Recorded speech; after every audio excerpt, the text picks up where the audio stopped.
All right, we're recording. So today is April 28th. I've brought myself first. I've got Clips with me and I got Boba with me, and we're gonna do an overview of Stoneblade and how this deck. I guess a deeper dive into how the deck generally works. But to start, um, who we are, we're three people from I. We're three people who live locally to each other. We've bumped into each other over the years at locals. Boba's obviously been the gotten the better end of our exchanges, but generally we're three friends, and I kind of raised at some point that I'd like to try and get better at the deck because I don't know, I've played it for a while, kind of casually, but things are always a little more fun when you're better at them. So yeah, they're taking their time aside to teach me, and for I guess for posterity, I'm putting some of this up on the internet so others can learn. But just as a reference, this is just basically three friends talking. So this isn't going to be a podcast. Nothing's going to be edited. There's going to be hiccups. So it's mostly just for informational content. So that's me. So either one of you want to take it as your introduction?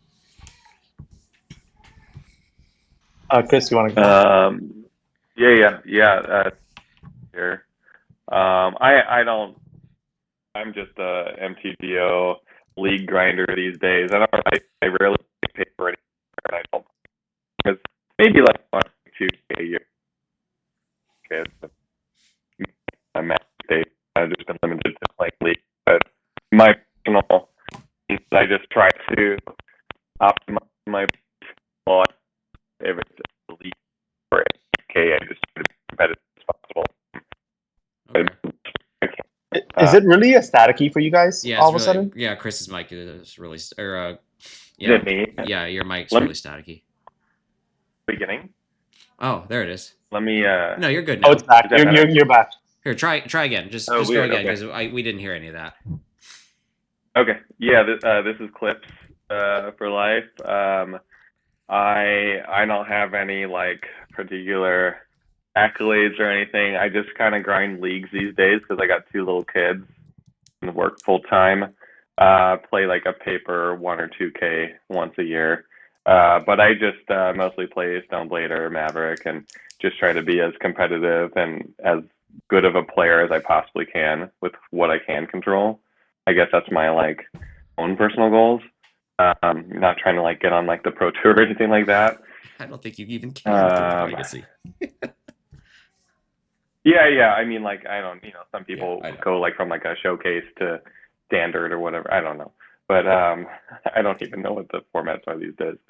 That's me though. I don't think there's anything else to introduce about myself. All right, I guess you're up, Um, You, Boba. Bubba. my name is Mitchell. My username online is BalenciaganBoba.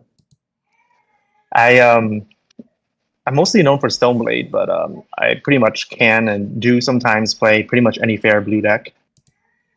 And I used to only play paper, but I started playing online in 2018 or 19 or something. I don't know exactly when. And yeah, I've been playing ever since I think 2016 or so, more or less. I have bouts where I just play a lot of Magic, and then sometimes I'm just over and I just don't play for a while. But more or less, it's one of my favorite games. So I'm usually around and playing my favorite deck, which is Stoneblade, and sometimes other decks. But yeah, that's pretty much it.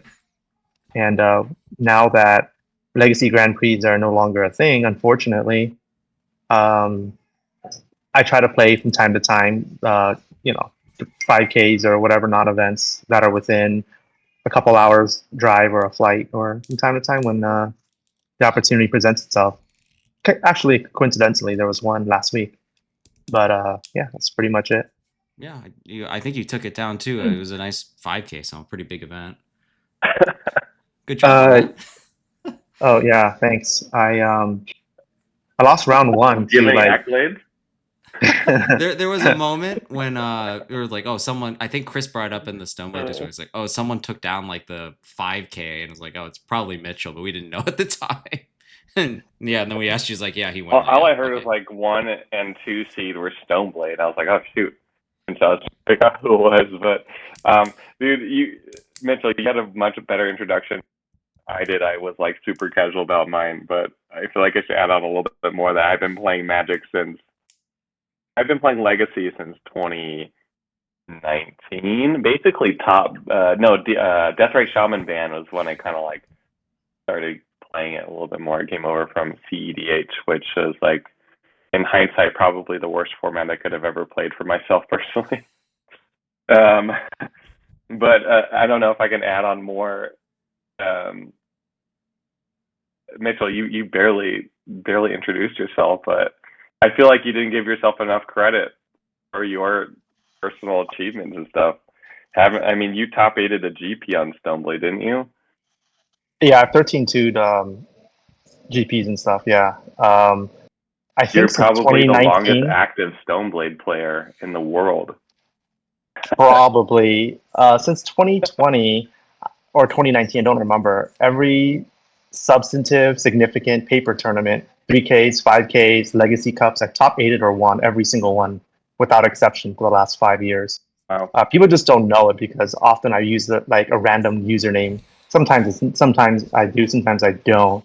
But yeah, pretty much haven't not top aided a paper tournament in like the last 5 years or so. Wow.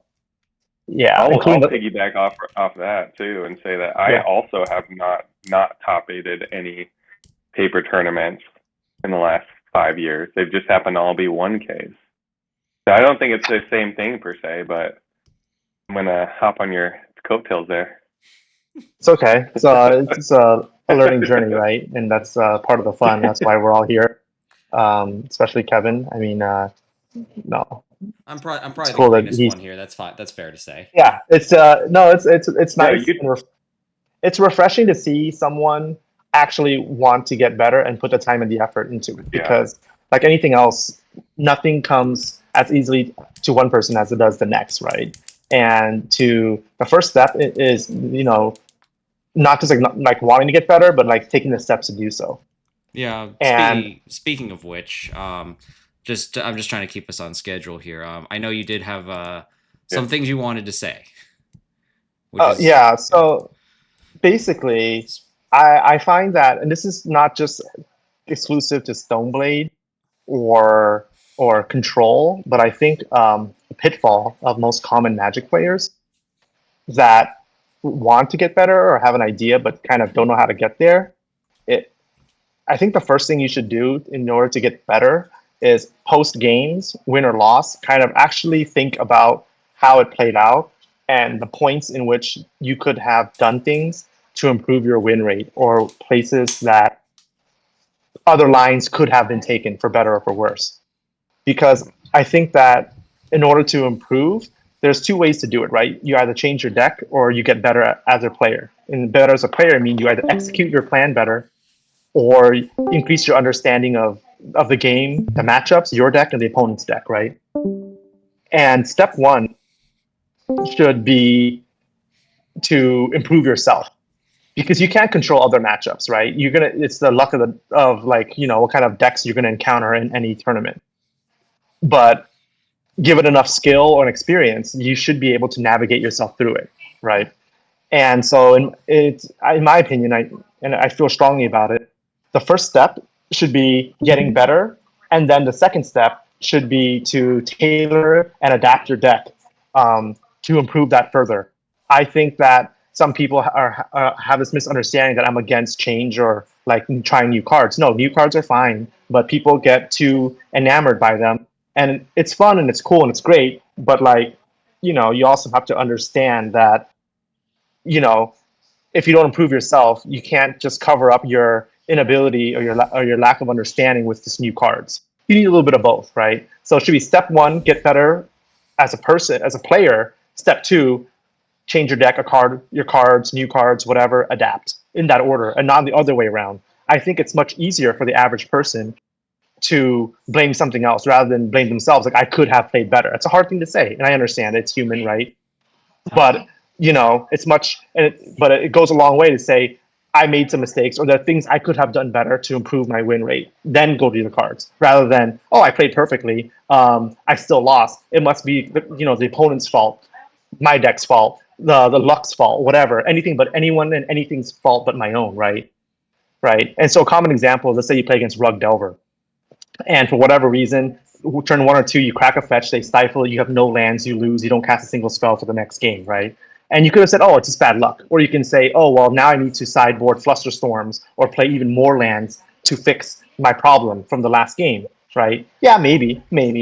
But I think the better option, the alternative, would be to say, hey, are there points I could have played better? For example, maybe I could have and should have considered fetching in response to my opponent's fetch, or fetching on their upkeep, or just like these small things, right? And every single percentage point matters, right? Because just having that one land out now makes your spell pierces of your days live, and then lands 2 and 3 and 4 come much easier once when your first land is established, right? If you correctly fetch in response to theirs, or whatever, right? Instead of immediately reaching for new cards or changing up your deck. Maybe it's like a piloting issue, right? And if it's truly not piloting issue, then yeah, go for it. Like, I'd change your deck, if you can't work around it. But that's just like a really big thing that I'm a firm believer in. Okay. Yeah. I mean, I think I first played against you maybe like 5 or 6 years ago at this point, and I mean, what's changed since then? Dress down didn't exist, coat didn't exist, these didn't exist. But I mean, in general, the heart of the deck has been pretty much the same. I don't think you're afraid to add new cards, but they better be good, I guess, or they better serve a good reason. Yeah, so typically a card is only added when it addresses some new thing that is difficult or impossible to address. So, for example, at one point, my deck played 3 True Names, right? Back then, there were less answers to True Name. There were less flyers, because True Names back then actually didn't attack very much. They were actually on blocking duty more often than not, funny enough. Yeah. But unfortunately, Delver, along with every other deck, now has flyers, and there are a lot of more sacrifice effects, and so True Name is not as good anymore. And to that end, now there are more walkers and more equipments to compensate. And so again, so if I'm going to replace cards, it needs to be for good reason, right? I'm not just putting in cards just for the sake of it, or because a new card is hot and cool, right? Yeah. A common pitfall, for example, in my opinion, is Tameo. I think the card is really, really, really good. I think it's strong. I think it's insanely good. Like, people can't rave enough about it, and I agree. However, I also don't believe it belongs in every shell. Like, just because a card is insanely good doesn't mean, every tempo, every mid-range, and every control deck should play it. I think there are certain shells that can really make that card shine, and then there are other shells that just, it's just there. Like, it's just there as a good card. It doesn't actually like make the deck any better Just than it was generic before. good card. They have compared to to another answer card. or die, pretty much. Yeah. Yeah. Okay. So you kind of started delving into, I guess, our next topic, which was, I guess, what did we call it? Just an overview of the deck. Because I think one thing that perplexes people is how static it is, or it's perceived to be. The main board pretty much never changes. I mean, in 6 years, this is new. Yeah. That's new, and I think that's it. I forget where the war planeswalkers are in our timeline, but there's not a lot that's changed. And even the sideboard. I mean, there's some stuff like Fairy Macabre that's just kind of a sign of the times, but you're still shuffling around a lot of the same 15 cards in your sideboard too. So I guess that confuses people, because as sets come out with higher power and at more frequency, and people are always kind of in the background, like mucking around with lists, you're just kind of sitting here doing the same thing over and over again, but it's working. So I guess I'll let you go after this, but what's your general theory behind the deck? So Stoneblade, at least this version of it, is much akin to a control deck, right? So in most matchups, half your cards are bad and half your cards are good. So for example, you play Show and Tell, and most of your white kill spells are bad, right? But your counter magic is good. If you play against a Delver deck or creature-based decks like Maverick or Death and Taxes, then all of a sudden your white kill spells are all good, and now your Force of Wills, your Spell Pierces aren't looking so hot, right? Yeah. And so the way the deck is set up for game 1, it just does a little bit of everything, which is pretty much how most control decks are set up, at least blue-white ones are. Yeah. and then the sideboard is tailored to directly address very specific issues, right? Whether it be artifacts, fast combo, graveyard, or whatever it is. And that's just pretty much how it's set up. And Stoneblade, at its best or worst in any particular metagame, is basically, for the most part, a 45 to 55% win rate matchup deck. It's never really bad, right? Like, there's not that many decks that you truly don't want to play against, and it's just, and there's not really many truly decks that like, oh, I'm just going to win in the landslide, because even its favorable matchups like Delver, you still have to fight tooth and nail for it. Like, they're going to put up a fight, and you're going to have to put up a fight, and it's going to be a slog anyways, right? So it's never really bad. It's never really good. It's just a deck designed to play Magic. A lot of it. You're going to interact a lot, and it's very fair. And so at its core, what it's trying to do is play a mostly simple game. And I say simple because there's not a lot of interactions between your cards, right? So it's not like an A and B combo, show and tell, Grizzlebrand, you die. It's not a Entomb, reanimate, you die, right? There's no, like, cards don't really do that. They're all mostly good on their own. So for example, Stoneforge Mystic is a portable threat, right? You get the equipment that works best in that situation. You can just drop it. You don't need anything else, and it just works. You can drop a Jace. You can drop a Teferi. You can play Snapcaster. All these cards do something with no assistance of anything else, right? The only card that kind of needs assistance is Counterbalance, but even on its own, it can blind flip, and it can also help you with your draws, because you can fetch before your draw step if your card sucks on top. So it plays a mostly simple game, right? And to that end, it plays mostly basic lands and not a lot of like complex things. And so it plays a simple game, and it tries to bring all the other decks that do cool, complex things, whether it's soul lands, fast mana, graveyard, all these combos, all these interesting, cool things, and bring it to your level, a simple game, and then beat it at it, right? And it does that with all these types of effects, right? So if you're playing artifacts, there might be a Stony Silence in the sideboard. If you're playing fast mana, you have counter magic like Force of Will and whatnot, and Spell Pierces, right? So you're trying to stop them from doing these cool, fast, complex things, making them play a simple game, and then hopefully beating them at it. And if they're playing a fair game in the first place, then you're just going to try and do it better than them, right? Whatever that takes, right? And the deck's pretty much been like this since its inception, like a decade ago. It doesn't get free wins for the most part, and it doesn't, for the most part, get free losses. And so that's like really important to the understanding of the deck, right? Because some people play the deck, whether it's Control or Stoneblade, and if you like the deck and you enjoy it, then you should, go on that journey. The fun is in the learning, the getting better, the playing, and the competing, right? That should be the goal, not like trying to quote gimp your opponent, right? Because like there are plenty of legacy decks that excel at doing that, all those combo decks, all those cool decks. But you shouldn't be or want to play a control like deck like Stoneblade for that purpose, right? If you do, you don't understand the fundamentals of Magic, right? Because fundamentally, the Stoneblade archetype doesn't do that, right? Because there was, I think a few months ago, some people wanted to add Lotus Petals to control decks or Stoneblade because they want to land back to basics earlier or play a Ruination. Yeah. Right. And that's cool and all, but like the deck is not a prison deck. Like it might have some prison elements here and there, but it's not its plan one, right? It's not its purpose. And so if you want to play a prison deck, you just play a prison deck. Moonstompy exists, Chalice decks, Trinisphere decks exist. There's plenty of decks that exist to, prison someone out. But you don't, it's kind of perversing a deck to pick a control deck like Stoneblade and then add petals, hoping to like, land an extra fast back to basics or an extra fast Blood Moon. It's just kind of silly and asinine. It just means that you can't skillfully execute the plan of the deck, understand how it's functioning, and basically fundamentals of Magic, basically. And I feel like there's just too many people complaining or about like control.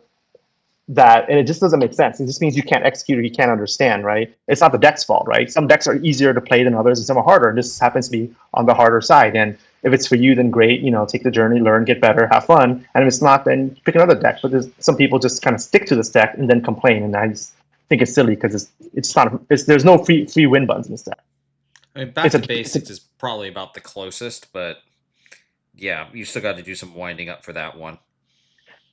Yeah, and I also find it like I find that there's some people who consistently complain that Stoneblade or Control is bad, yet they lose it.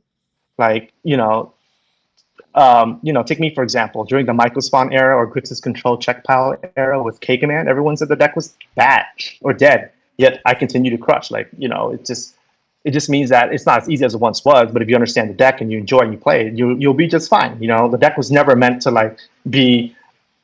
Never was the deck like, oh my god, it's so good that there was any ban-worthy card in it, right? It was never like that. And then some people are like, oh, the deck only has 3 good matchups. But how does that make sense, right? Because then everyone that plays me is like, oh, you're a bad matchup. Well, I thought I only had 3 good matchups. So the joke is what are the good matchups then? Combo, aggro, and control, aka everything. That makes 0 sense, right? The only true bad matchup for Stoneblade and Control, generally speaking, is Eldrazi / big mana decks and some cavern decks like Goblins. That's it, right? That's it. Think about it. And at any given meta, if you combine all those Goblin and big Eldrazi mana decks, they never reach beyond 15 or 20% anyways. And if you encounter it, you make the best of it, and you move on and take that loss, and that's fine. But then the right? And issue that's not a big is, deal. yeah, but then the issue for a lot Yeah. of people, I think, is after that you're just coin flipping against everything else, which sounds good on paper.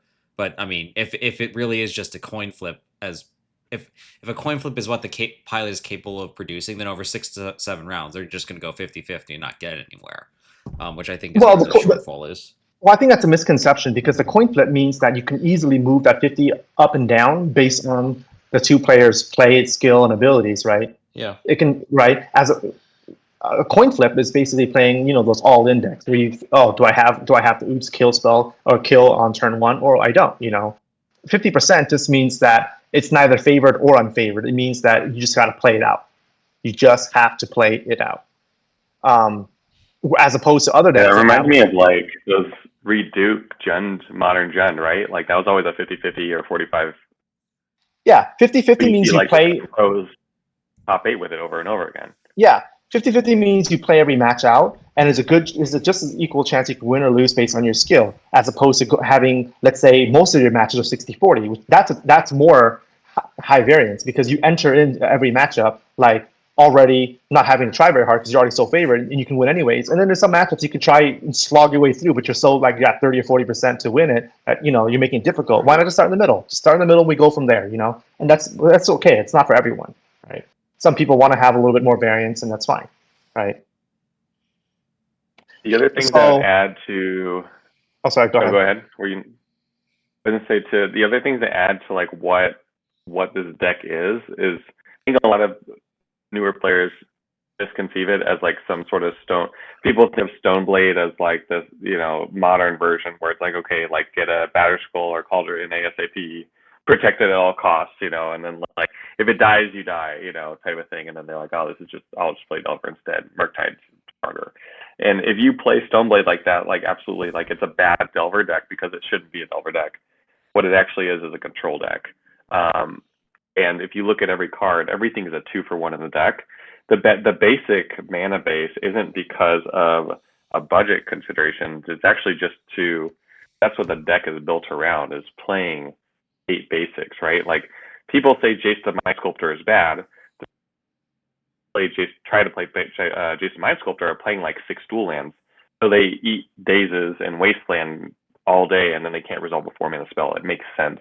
When you're playing all basics, you can play higher CMC spells. When you have a curve that's just play all lands, a room for build land. Chris, you're starting to break up and get staticky again.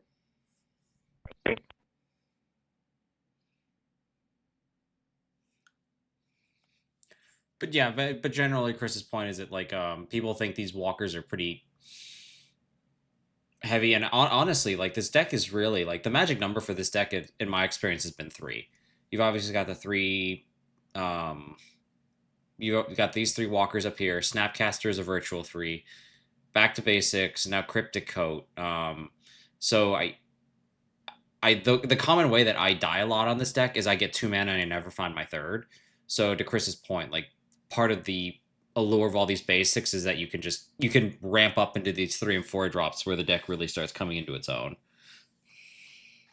Yeah, so the basic land there because you want to null a lot of their cards, right? So in Magic, everyone understands card advantage. It's very simple. If I have 4 cards and you have 4, I'm up 1 card. So I have an advantage in terms of resources. Right? So if we trade evenly, I'm going to win because I have more cards. But that's like literal card advantage. Then there's also virtual card advantage, right? So even if you have 5 cards and I have 5 cards, but let's say my deck has no creatures and you're Can you guys holding hear 4. me now? Yeah, you're good. Yes, you're good Okay, now. sorry about that. Yeah, so if you have 5 cards and I have 5 cards, but you have 4 Swords of Plowshares and I'm playing some creatureless deck like Miracles, well, you might have 5 literal cards, but you virtually only have 1 because you will never plow a single card, right?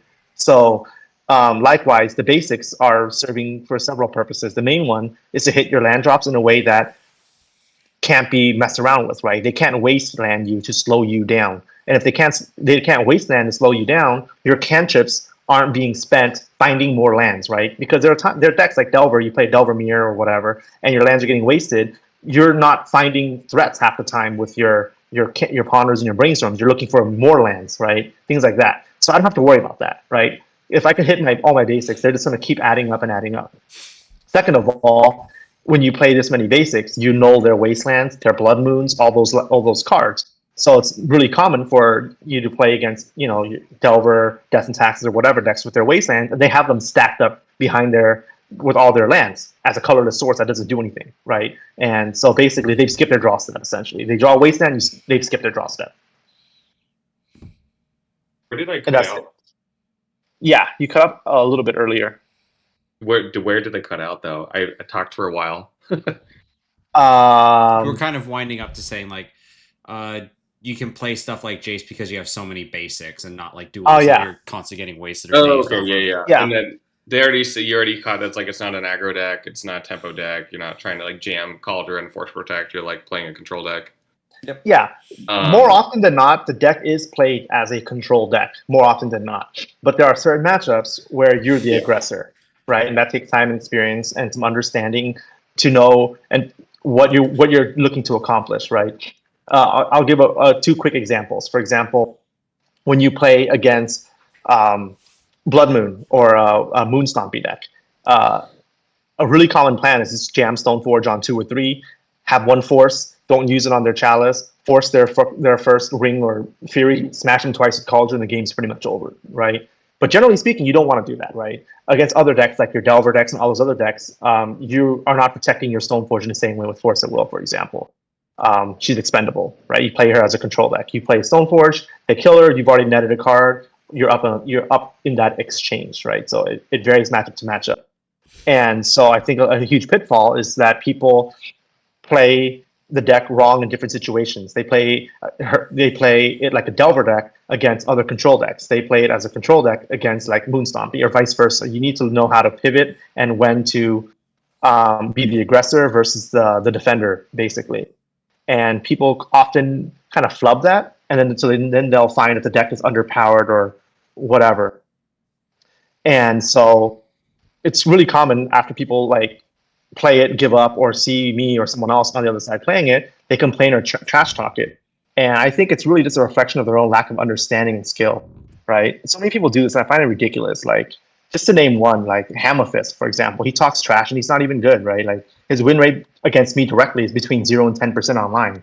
I mean, I won't even go into details of the accolades because it's not my style, and I'd win in a landslide anyways. Point being, like, why are trashy players that aren't even good and lacking understanding spouting dumb stuff? It's just absurd, Like, it doesn't make sense if you don't understand something to complain or to trash talk. Like, there needs to be some kind of baseline or some substantiation behind it. That's all.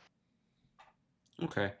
I think I was gonna say to your point, I think you made a good point about like when understanding when you're the control versus the aggro, and to kind of coattail on that. I think that's like why the deck is made the way it is. Like when the meta gets quote faster, the idea isn't like you said, like play Lotus Petals to catch up. It isn't to play a 1 or 2 of Daze or Stifle to try and get people.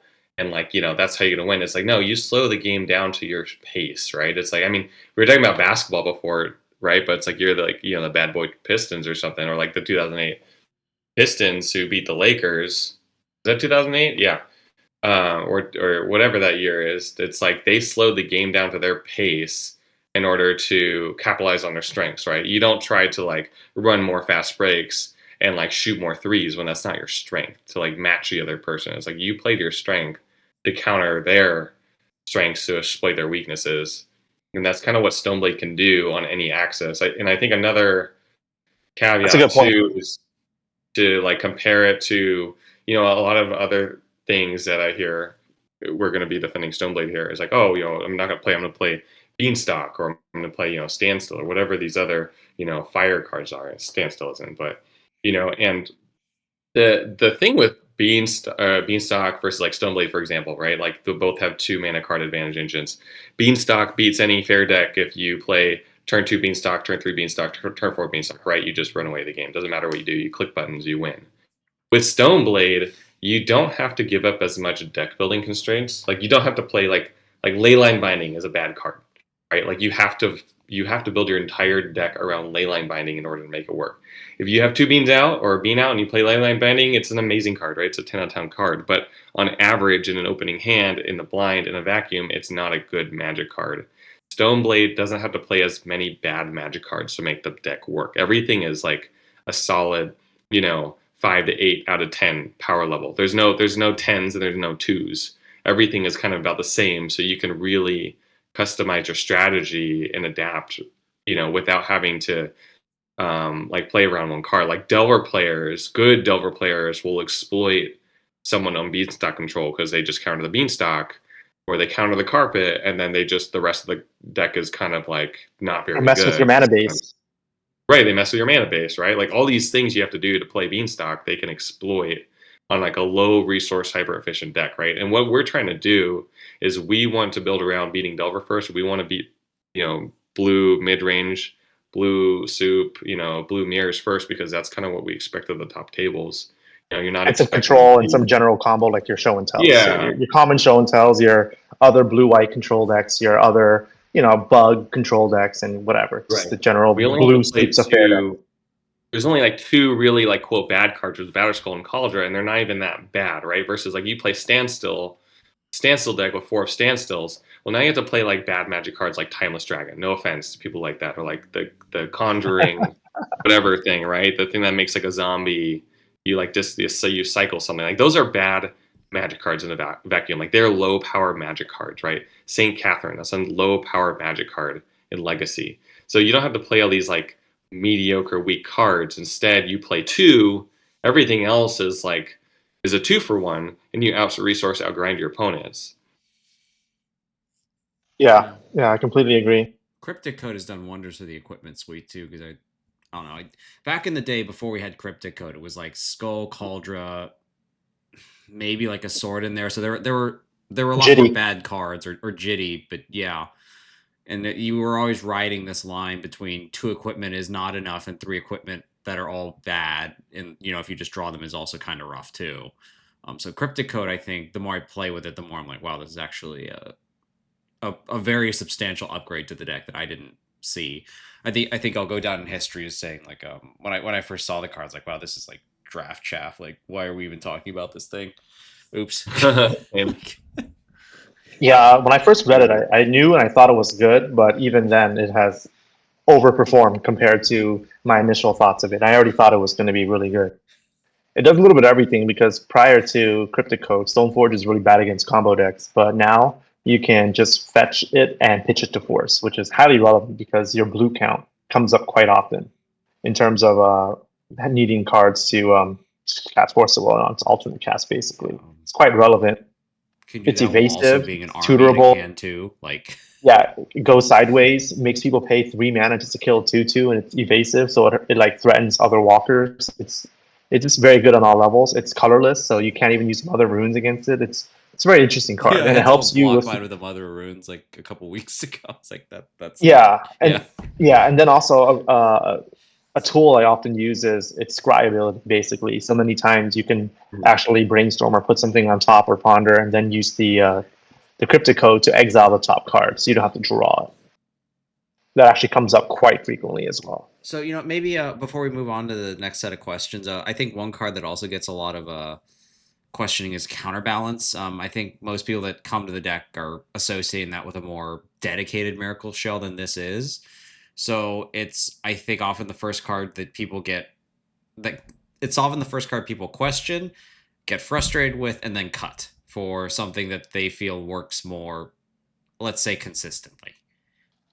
So with Counterbalance, against most blue decks in general, it's quite useful, especially against combo, because there's only so many counterspells in any given deck. It's like potentially an infinite counterspell, right? It does require a little bit of game knowledge and manipulation when you don't already have the brainstorm. So you might need to like ponder turn one, let's say, and then play a non-fetch turn two, and then cast a counterbalance presumably, and have 2 or 3 or 1 on top for the next turn. So it requires some game knowledge. It also requires a little bit of knowing when to value it and when not to value it. Like there are times you'll play it just so that their opponent blows a daze or force of will on it.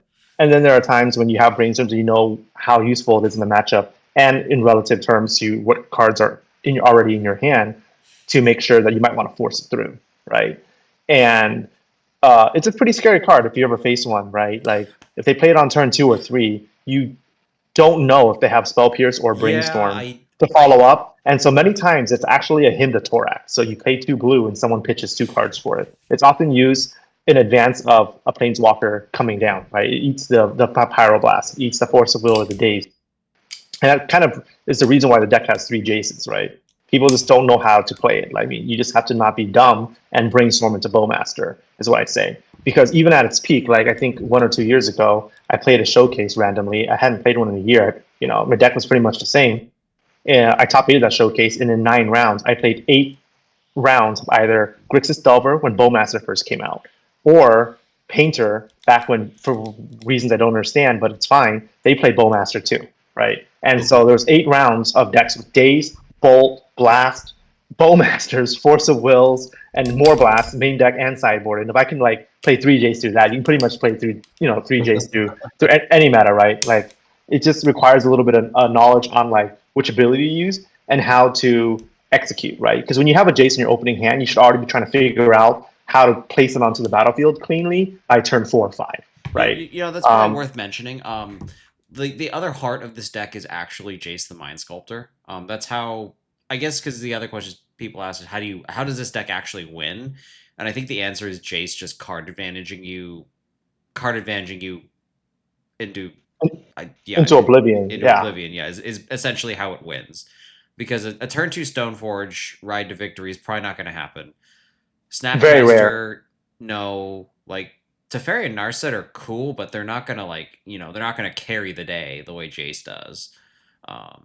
Like everything else in this deck is pretty much a stall to put Jace on board and Brainstorm, more or less. Correct. Yeah. Yeah, it's really a Snapcaster and Jace deck primarily. And I think Stoneblade is like the Stoneforge is like the 1.5 part of the deck. Yeah. And as I mentioned earlier, that's why there's so many basics, and there's only 2 non-basics in the entire deck, basically. Yeah. I don't even play Surveil lands, and because it doesn't work with back to basics, I also don't want to give Wastelands any targets, because typically they start getting stacked up on the opponent's side, and as soon as you fetch the first one, well, it's dead. Right? Yeah, like that is the alternate. Yeah, once you don't play any duels or play only a few, they will get hit when you run them out. Like, yeah, and of course there's a trade-off, right? Because of course Surveil lands are good, they are powerful, and in a way they do increase consistency, but at a drawback, right? So my drawbacks, I don't have that Surveil land. So we're at a top deck war, I don't have that Surveil land to basically check twice, right, for a good draw. But that being said, it's mitigated by the fact that most cards in my deck are just good on their own, right? If I draw Stoneforge up the top, we're good. Narset up the top, we're good. Jace, that's fine. Even a weapon late game, I'll just hard cast it. That's fine. Any cantrip is just good. I can't Surveil for it, right?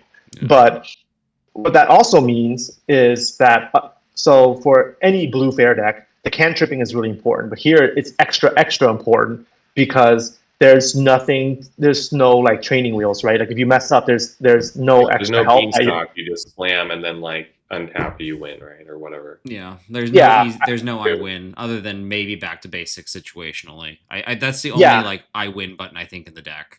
Because it's perfectly possible to resolve Jace and lose too. Because you probably need to brainstorm with him, I'd say, twice to actually like really start pulling ahead. To put a lot of daylight there. Most times, untap with active Jace is a win. Yeah. Yeah. And so, yeah, so going back, cantripping is really important, right? So you need to have exactly what's in your hand versus on the top of your deck versus the card you're going to shuffle away or draw 2 turns from now. Like that, it's like super, super important. Um, Everything about this deck plays a fair game, right? There's no I win button. There's no like Fourth of Yorlings if you're really far behind. There's no Supreme Verdict or Wrath of Skies like card. If you let their creatures get out of control, there's none of that, right? And so from turn 1 till the end of the game, they all need to be calculated plays, right? And that even means your first couple lands, turns 1, 2, and 3, you need to play the correct fetch and fetch for the correct thing at the right time, completely. Like if anyone's ever played this deck before, you fumble once or twice, even on simple things like that, and you're going to lose this outright. Yeah. Oh yeah. It's very, very easy to lose that way. And I think it's also without experience. I don't think I would have realized it when I was newer to the deck. With the benefit of experience, sometimes I make those mistakes, and even in the moment I realize that's going to cost me, or at least I can see it after the fact. But with a deck like this, I think it's easy to not see those mistakes and just blame it on the deck not being powerful enough, I guess, to cover it up.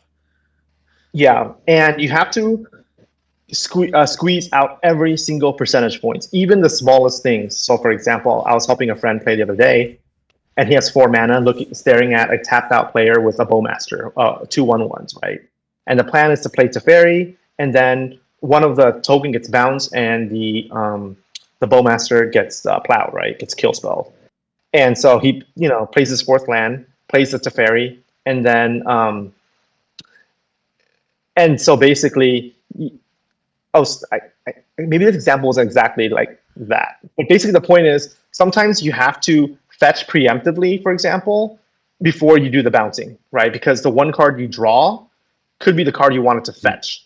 So there's times when like maybe it wasn't a Bowmaster, maybe it was something else. But I think maybe it was like a Teferi that needed to. Oh, you know what it was? It was a Tamiyo that needed to get blasted. It was a Tamiyo that was a Planeswalker that needed to get blasted, and he had a fetch, 3 lands, and a blast in hand. He played the Teferi. The fetch was a Prismatic Vista, and I told him to crack the fetch, but it was too late. Before he cracked the fetch to get the mountain, he bounced something else randomly to draw a card, or didn't bounce, just used the ability to draw, and he drew his 1 mountain. You know what I mean? And now he can't kill that Tamiyo, right? Because Vista only gets right. And so like I think he had 47 or whatever number of cards left in deck. So technically, it's only 1 mountain, so 1 in 47. But you need to address those things at every step of the way when you play this deck, right? Because that means that 1 in 4, you do this enough, like you're going to lose percentage points here and there, and here it actually showed up and it costed him.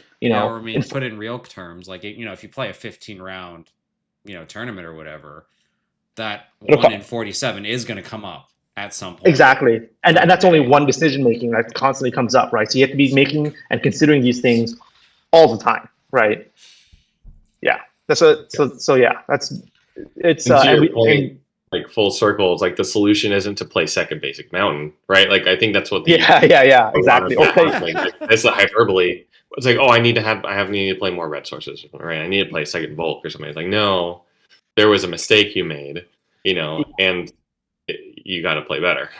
Exactly. That's a really good example of that. Yeah. So so the solution isn't to play more dual lands so that you can fetch a dual in that position. It's how to get a second mountain so your Vista can get it, or even a non-Vista fetch so you can get a dual land. It's a simple solution is play better, right? Like consider that you needed to proactively fetch the card to guarantee that your blast is ready to go post draw of that Teferi, right? And that's yeah. So in order to improve as a player, you need to be able to identify things like that and just not make the mistake again, right? As long as you're not making any mistake more than a couple times, and you're constantly going in the positive trajectory, right? Whether it's fast or slow, and it's okay. You're getting better. And that's the fun of it. Okay. So so in interest of time, let's move on a little bit. So this is the classic list, and I think that where a lot of people start is they pick up your list, they tool around with it for a bit, kind of think, gee, wouldn't it be great if we added, this? So we're just going to go down a list of cards that people tend to add to Stoneblade. I'll just go through some of them and why I don't think they fit. You tell me if I'm wrong. Two Okay, of this will them. be a treat because there's always the same like 5 to 10 cards where my DMs are constantly being right. blown up. Like, why do I not play this or have I considered that? Most of which go Yeah. ignored. So we'll try and keep it a little short because we do want to keep moving. But Yeah. Tameo and Murktide, I have those as don't produce value on ETB or enters the battlefield. More in depth, I don't think we are tempo-y enough to leverage a strong vanilla beater like Murktide. And Tameo, I don't know. When my play with her has been schizophrenic. She's either like carrying the game, or it's just here's this thing and it dies to a a bolt, a blast, or whatever. So with Murktide, I mean, yeah, of course, it's a good card, just not for this shell. I mean, in this shell, you're basically it would come up in a situation where it's like you're hoping to win quickly, praying they don't have a plow or some removal. You play it and it swings twice and you win, right? That's kind of the thing. But I mean, most of the other Stoneforge and other creature and walkers can pretty much win outright too, so you don't need it, right? But then it gives you the weakness of having targets for their kill spells, mainly Swords to Plowshares. The idea is that you don't want to trade one for one, right? Most of the creatures in this deck are out for value, right? If I play a Stoneforge and you kill it, I've already netted a card. If I play Snapcaster and you're bolting it, pushing it, I'm up a card too, right? Like, but if I play a Murktide and you kill it, I've tapped 2 mana, you've tapped 1. I've lost my graveyard, and we didn't really get anywhere, right? And on top of that, like I've made your kill spell pretty good, actually, right? Like think about it. If you plow a Stoneforge or a Snapcaster, or you push it or bolt it, you feel kind of bad, right? But if you kill Murktide, the reason why it feels good is because it's actually a favorable exchange, and we're not looking to have a body kill quickly, right? We have Cauldron for that, so that's why it's not really necessary. As far as Tameo is concerned, well, she's good, in my opinion. She shines the most in mid-rangey and tempo shells, especially tempo shells, because they play days. Because the problem is, whether it's on the play or draw, of course, it's exacerbated when they're on the play and they play a Tameo. You have to play a dumb guessing game. If you have a million kill spells, then like it's fine, no big deal, right? But the vast majority of the time is, your resources are finite. Say you only have 1 plow or 1 ending, 1 bolt, 1 push. When do you do it? Right? If you do it right away, they can daze you. But as soon as you wait and they untap, they can brainstorm a response to defend it. They can, they can daze, they can pierce, they can do all sorts of stuff. And then you give them a chance to get 1 clue token, which will inevitably eventually become 1 additional new card as a draw, right? And so you have to play this dumb guessing game. That's what makes it so effective, right?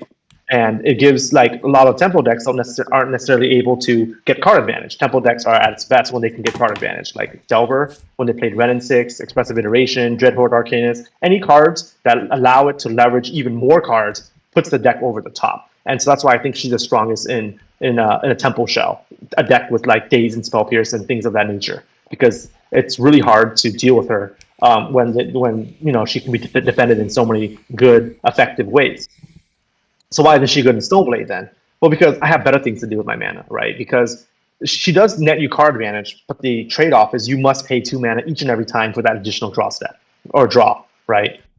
On top of that, if she swings and you're unable to utilize the clue tokens because I have better things to do, I haven't really gained card advantage. It's like fake. Until those clue tokens have been paid mana for and in my hand as a card, it's worthless to me. I can't do anything with them, right? I can't animate them. I don't like a good portion of it you have to also pay to put it on the field. So exactly. And so it's not very helpful, right? And a lot of if you look at the creatures in my deck, for the most part, I don't need to and I don't want to defend it in most situations, in most matchups. You kill my Stoneforge, I say sure. You kill my Snapcaster, I say sure. It's like not a big deal. You kill even my Batterskull token, that's fine. I'll just reset it.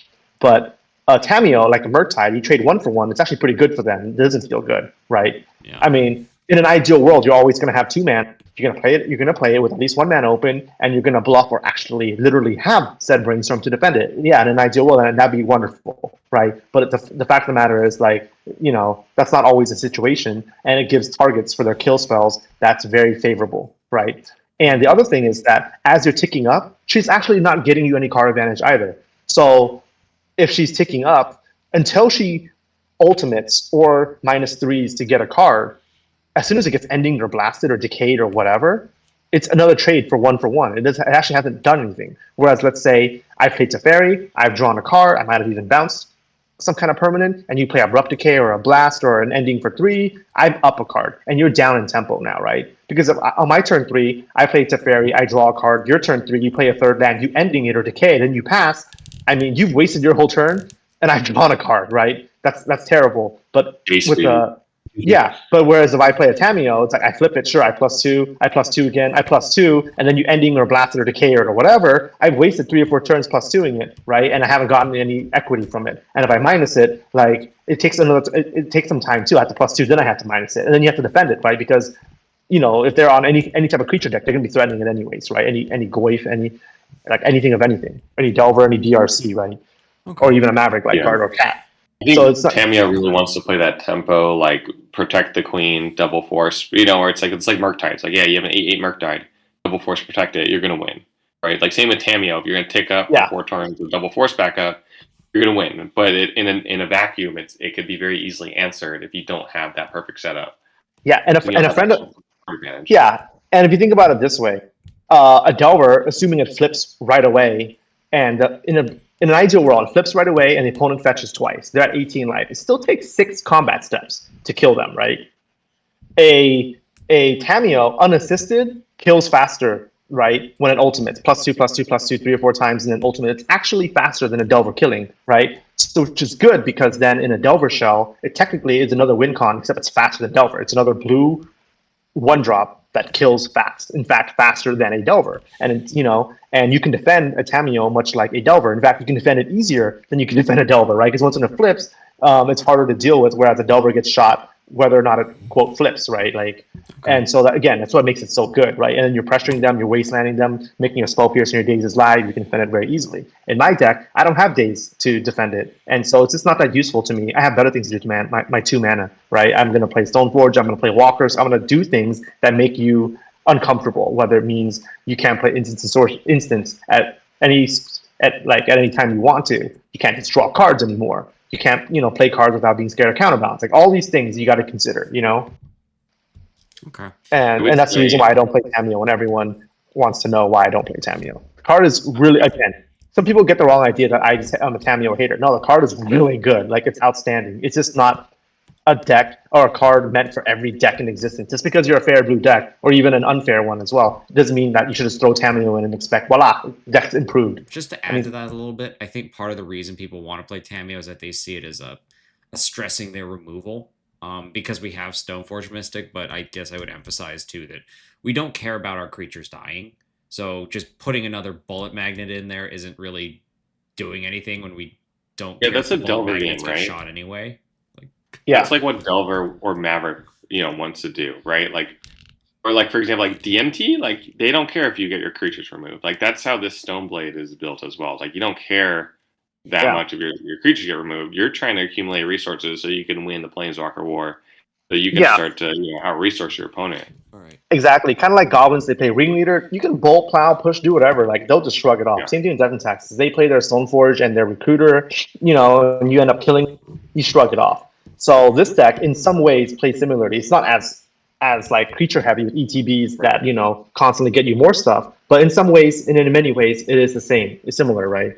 Because in Magic, one of the fundamentals is at least in Legacy, you have to pick one of 2 routes. You can't pick a middle ground. You either have to play very little to no creatures, or an abundance of creature. You either overload their kill spells completely, like Death and Taxes or Goblins. There's simply way too many threats. You cannot possibly kill them all. Or you play none, and you get virtual card advantage by nulling all the kill spells that are in their hand. Or you trade favorably, right? In the form of fetching something else. Like the Imperial Recruiter comes in, you kill it, too late, it's already gotten something. Same thing with Stoneforge, Ringleader, etc. Right. Okay, so moving on a bit, just keeping up with time. So the other 2 that I see are the Boros specials, Comet and Fourth. Comet, I assume, is just okay. So first, going into Boros colors makes you that is red-white. Really messes with a clean mana base like this, especially if you want to get it early down, like Fourth. Fourth has the issue of also existing in a Bowmaster format, and once it's stolen, like, gonna be a damn thing to get it back. And Comet, other than being from Infinity, is just too random for me. When I know if I play Jace, I just put them away. I think you have to ask yourself, you have to step back and you have to ask yourself why. Like, I think Mitchell's kind of getting at this a little bit with the blue cards, right? The blue card ceiling is really good Oh, and because they don't it's pitch like to force. the Yeah. floor is like right pitch to force, but you have to ask yourself why. So both of these cards are both grindy, go over the top cards, which I don't think is what Stoneblade needs, right? Like, I don't lose games really to control or to grindy decks unless they have like an insane start that no deck is being, like I said, like triple beanstalk or something with force backup, right? So like, you don't need those cards, I would say, and they're gonna inherently weaken the deck for that reason. You don't need more top end threats. We already kind of reviewed why, like, Jace is good and Teferi's good, things like that. Everything kind of perfectly synergizes with itself.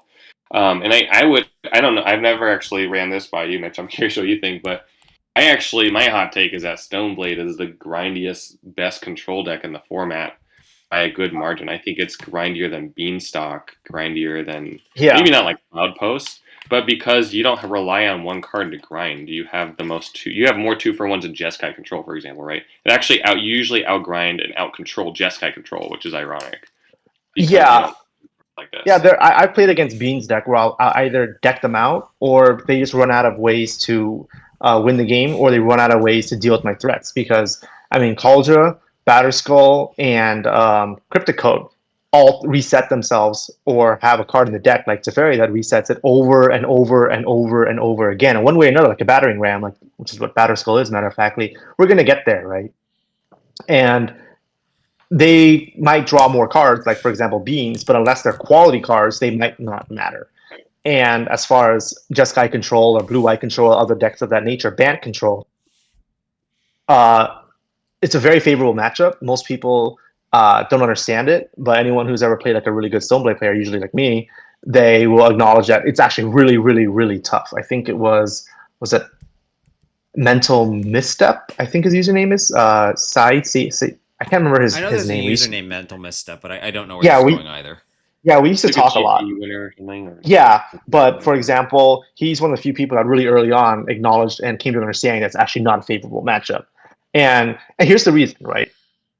The reason is because if anyone's ever taken basic game theory, on the first day you learn about the prisoner's dilemma, and you can make a simple square to run out all the 4 simple outcomes, right?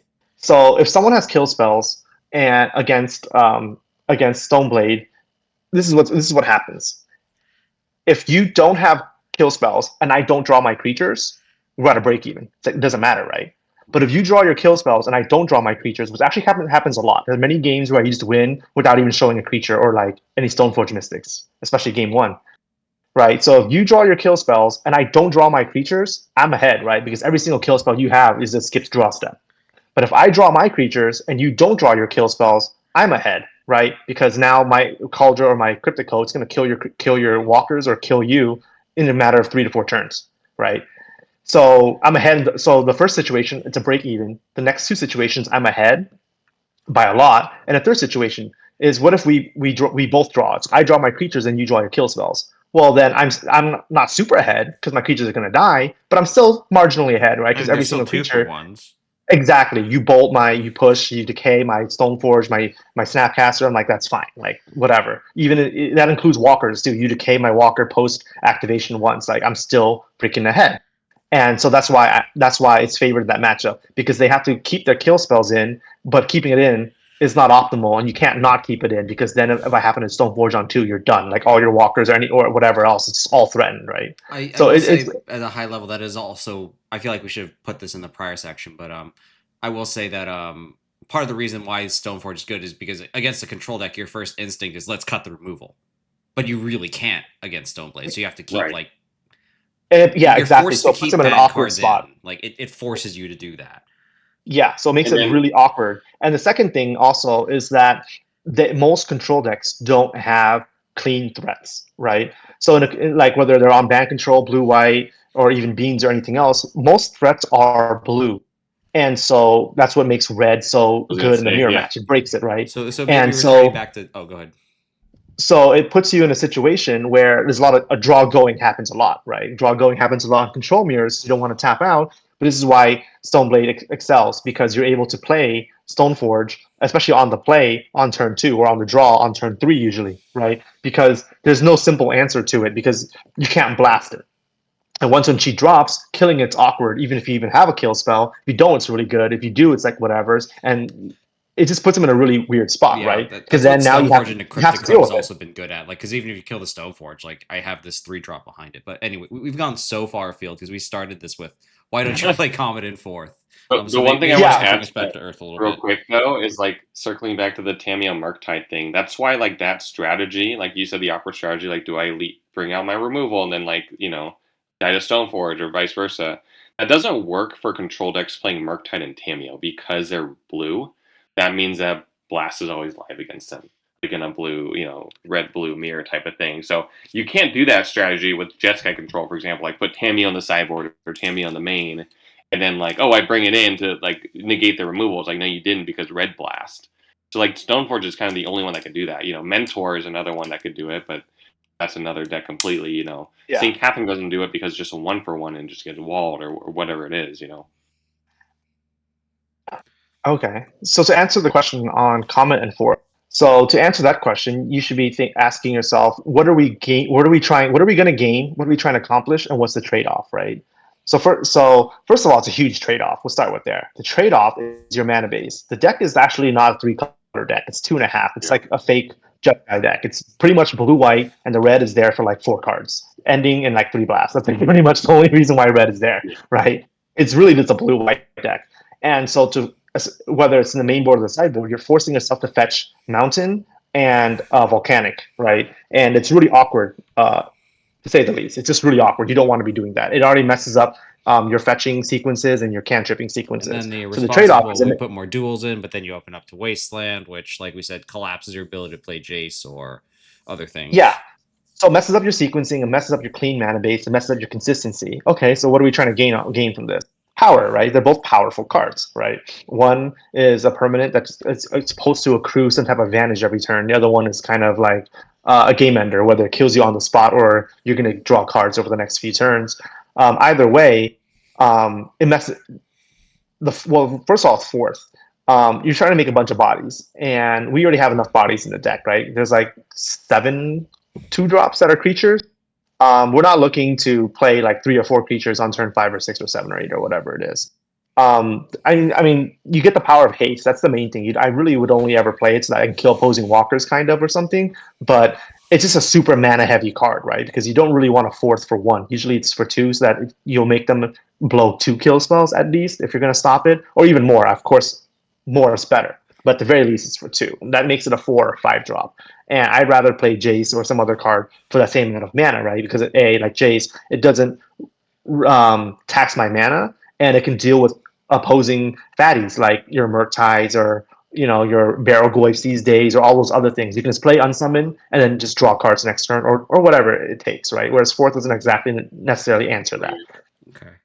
Comet similarly doesn't. Well, first of all, it's obviously a variable card, right? You just don't know what you're going to get. In an ideal world, you're going to roll 6 like half a dozen times, and you're going to go from 0 to 100 and win in a blowout. But that's an outlier. You can't control what it gets, and even what you get, you generally don't really need. Like a lot of times, Jace is actually an unsummon against Murktides, whereas like getting 2/1 scrolls or whatever they aren't particularly helpful, right? Even if you get a permanent back from your graveyard, it's not necessarily useful in that very moment, in that turn, right? Like you still gotta wait if you've already paid mana, right? Like it's not helpful. But again, you land a Jace, it's gonna do something helpful right then and there. Whether it's you need cards, you draw cards, right? If you need them to not draw something off the top, you just +2. If it's a Murktide or a Barragoyf or whatnot, you just unsummon, or even a Tamiya, you can unsummon. It's like fine.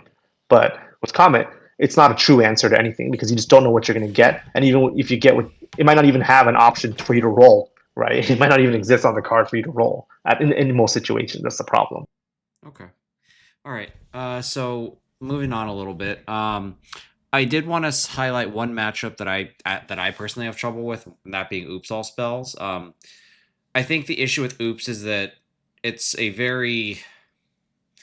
deceptively non-linear deck. Once it gets going, there's a lot of different ways it can win, and because of the speed of it, the number of different branching pathways it can take, it's a hard deck to play against because you get very few decisions, so they're all very important, and the number of paths you have to cover is very open-ended. So I figured we're not gonna have too much time. I'll probably give you like 15 minutes or so. Like just go over some basics about how you approach this deck, or like how you sideboard, what you look for, what are how you handle this, I guess. Okay, but before I do that, so do you think you're gonna have time, or do you want to play one or two league matches in an So I online figure league? if we can do this in like 10 minutes, I can stay till about 10:30, so that'll give us like two league matches. Okay, okay. Or do you Just want to, wondering. or is it Okay, more productive if we skip this and just play league stuff? it's completely up to you. I can do either. I mean, I can even talk about it while you're queuing and between the slow turns. You know what I mean? Yeah. Yeah, Okay. Yeah, let's do because that. it'll be a general overview anyways. Because if we were to do a deep dive into Oops All Spells, it would probably take much longer than that because, Okay. like you mentioned, it's actually deceptively non-linear. Yeah. Like you only get to make a few decisions because of how fast they're going to be moving, but the amount of considerations going into the 2 or 3 or 4 actions you're going to be able to take are very important, right? All right. So, Like yeah. like it's one of the few times where like you might actually want to tank for like more than 30 seconds for a mulligan, right? Same thing with like each and every turn, because like you might be dead and have already won by turn 3. So between turns 1 and 3, you probably only get like 4 decisions, right, including the mulligan.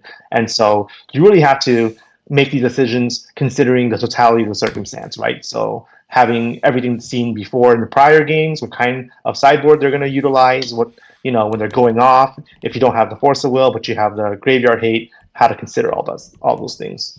Okay.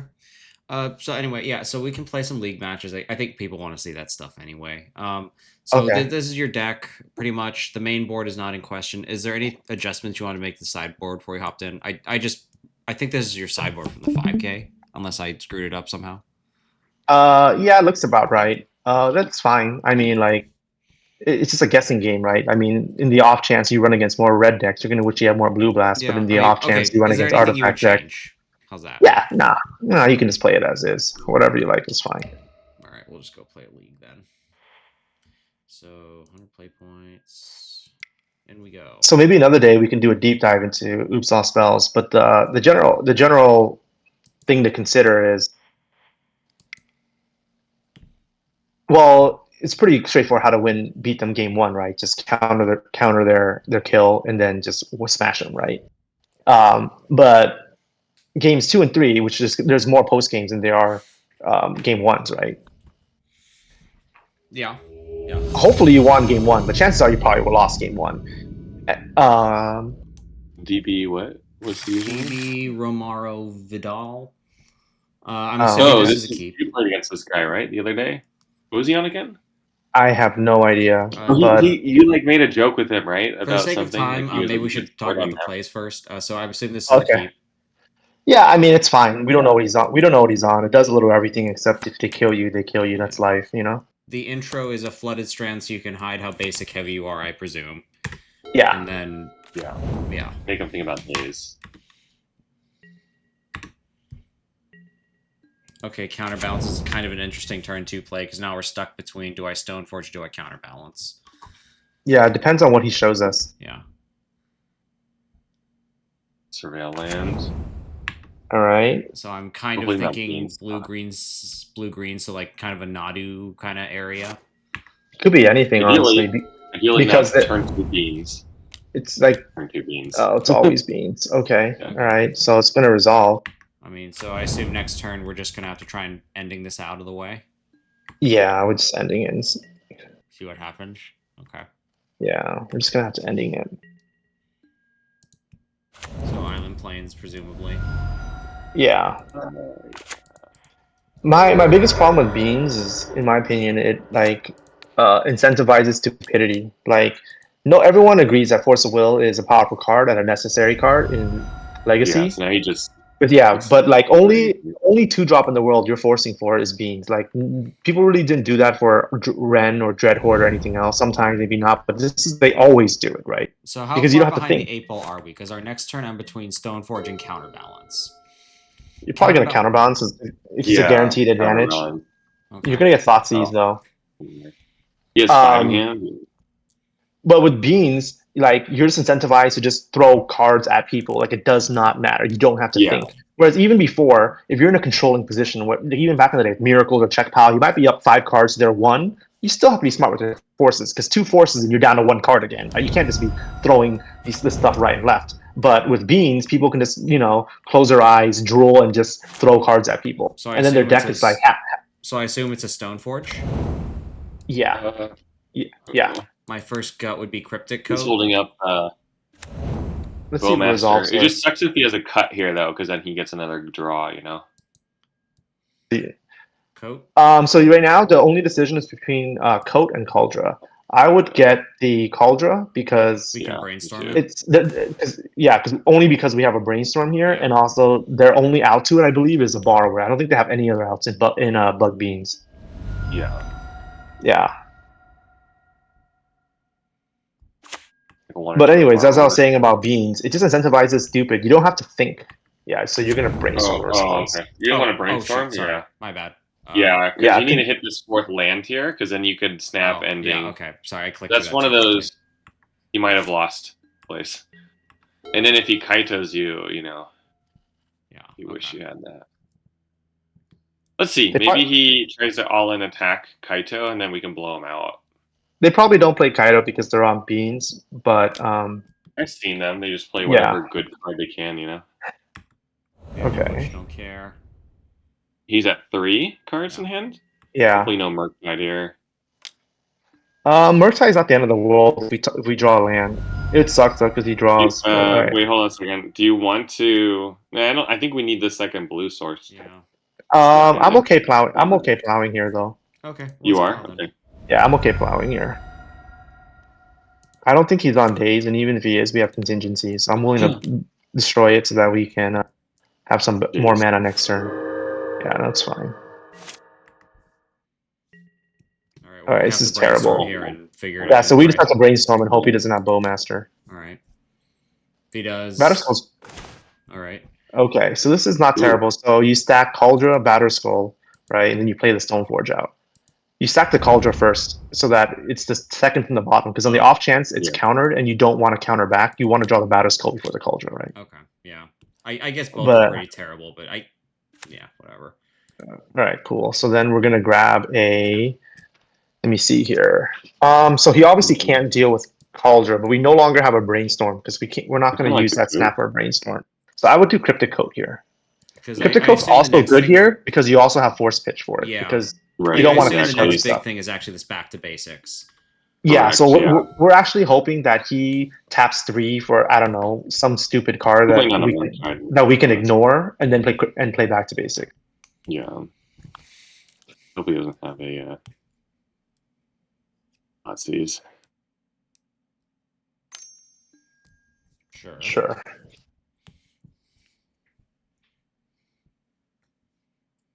But yeah, you see how like last turn, if we didn't plow during the end step, then we wouldn't have mana to both Brainstorm and Stoneforge because we whiffed on hitting a 4th land. And that's why, like, again, every single small play matters because it puts you back a turn or 2 every single fumble, if not an outright loss. I missed the Brainstorm from earlier in response.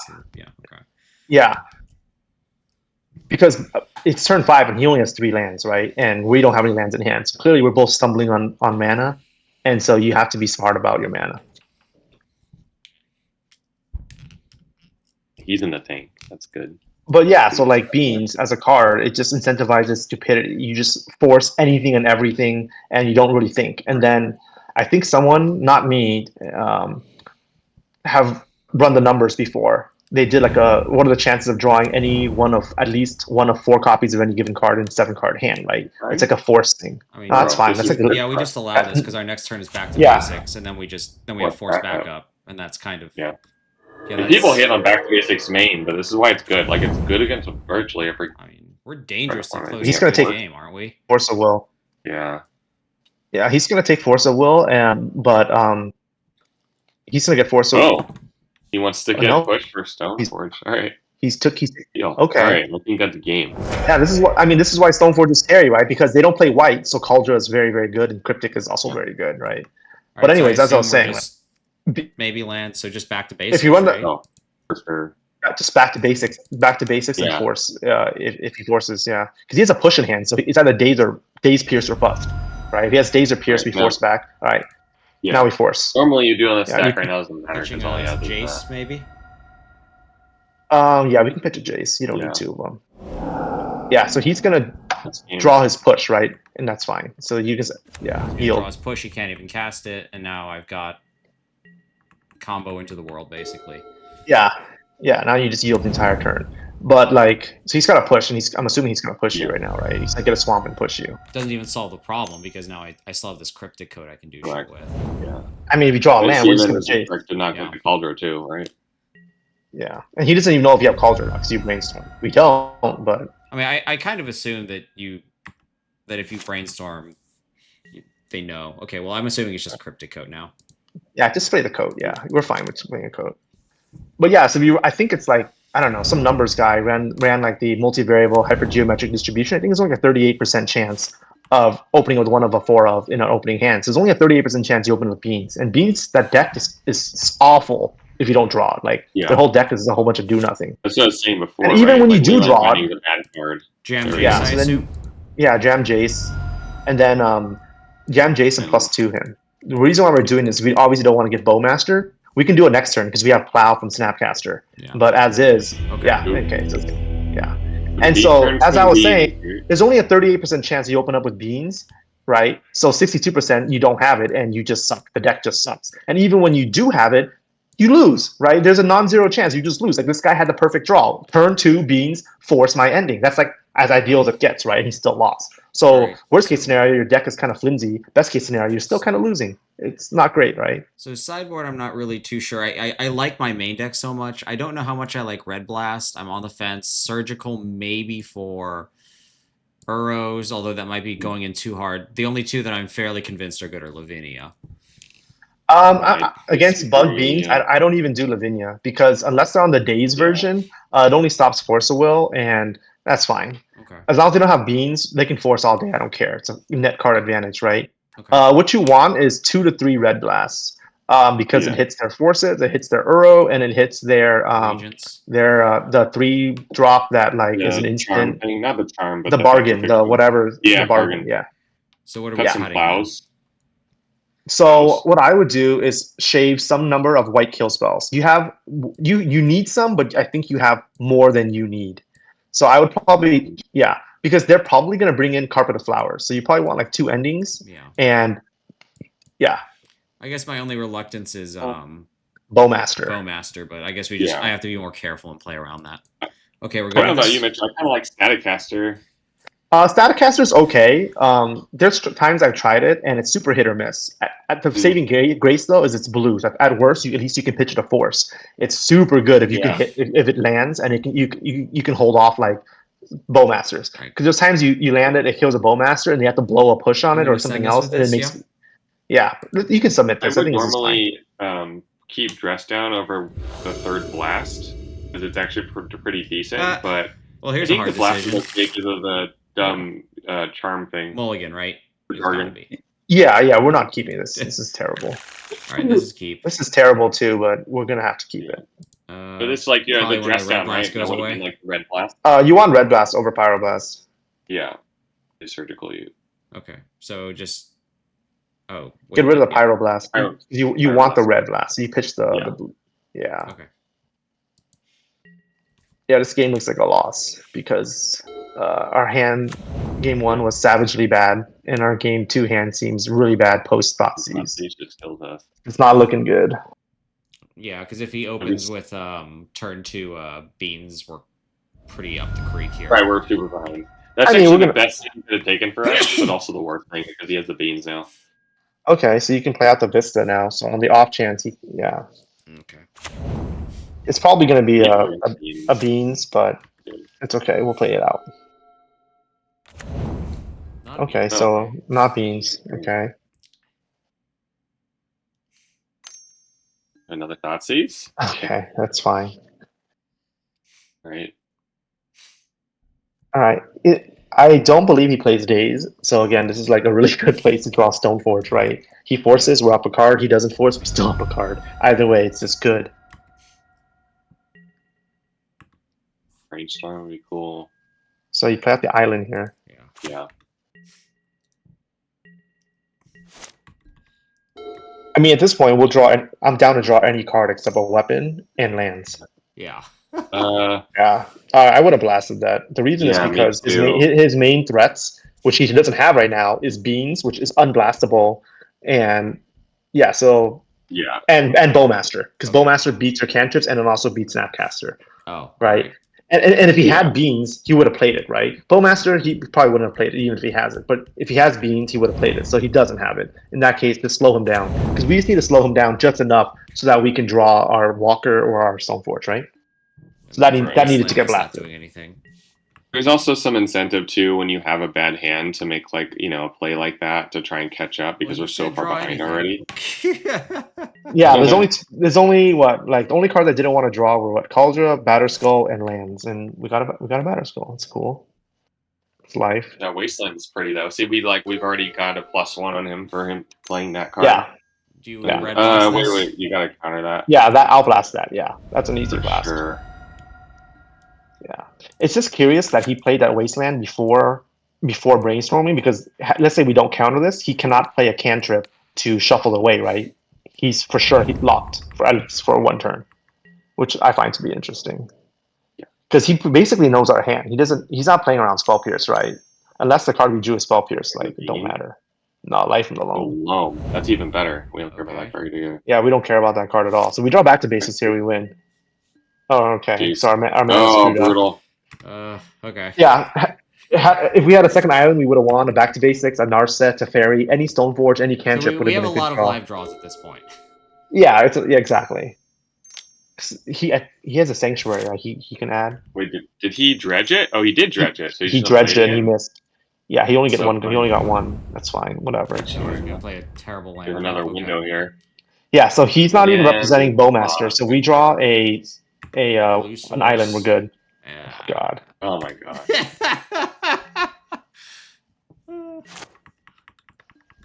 At this point, he's probably going to dredge until he hits Uro. It's I'm assuming right, that's what. yeah. Yeah, he's going to find lands while getting to Uro. While holding on Bowmaster. Yeah. He's also tapping pretty poor. I guess he's gonna play the swamp. That's kind of a weird way to tap. Yeah, because he's not even representing the Bowmaster. That's why Jace would have been good last turn. Oh my gosh. Because Almost a scoop. The worst Yeah, cross. these are so bad. Is this a scoop? okay. Do we just pack it in, or for No, time's sake, you no? can play No, it. you play it out. Make him have it. He's not There's a doing high anything. Yeah, he's not doing anything. There's like a very, very high chance that even if you draw an island, at this point, he's going to Bowmaster you when you Jace, but we're going to make him have it. Yeah. Yeah. And also, you like, need to be let's say keeping you find track of Uro his. taps out for it, you blast it, you find back to basics. You need to or- be keeping track of his lands though, that he's dredging, because then of his Yeah. 5 cards, how many unknowns do you know? That's the question, right? You need to know how many Jesus. unknowns. I don't know if I could have stacked the deck worse if I tried. Yeah. Wait, you're gonna draw Cauldra, you just jinxed it. Yeah. What do you? Oh, is that a beanstalk you milled over? It's funny he's going for the loam plan. I would not agree with that plan against us. I don't think it's a very good plan against all basic stack. Like, I think he's it's looking for okay. only Uro. He's just getting value, right? Because every loam is 2 to 3 cards plus an Uro that comes eventually, one way or another. It's not the worst thing. Yeah, that's fine. Whatever. Yeah, but you need to keep track of which lands are in his hand, because you need to He's also know showing you how many that- unknowns. We don't care about lands, right? We only care about how many unknowns are in his hand. All right, well, There we you go. finally have a He has decision to make. Delta. He Is it has just Jace? he has Delta. He has Swamp. I don't think. don't I know. would. Unfortunately, we had one more island. We could play Jace, but right now, if we play Jace, he's probably going to hardcast Yeah. Force or Bowmaster Yeah. us. But nevertheless, you have to play it. You can't not play it. So you play What it first. about playing Batterskull instead? No, I'd rather save the Jace than save Batterskull than Jace. So Jace. 'Cause we have 2, yeah, and represent the red. You have to represent red. He's gonna hardcast Force, which is unfortunate. Yeah. Yeah, there it is. Okay, that's fine. Oh, he only has 2 cards in hand, though, right? It's hard for me to tell. He has I'm a not fetch and a piloting. basic Swamp. I'm kind of keeping track of it. It's hard to pilot and talk to you guys at the same time. So Okay, so Alright, he's so got he has. it's an Uro. Okay, Oh, so he he's has in gonna, hand. Yeah, but he only has 1 green, so we're good. He doesn't. He cannot Yeah. replay in the same turn.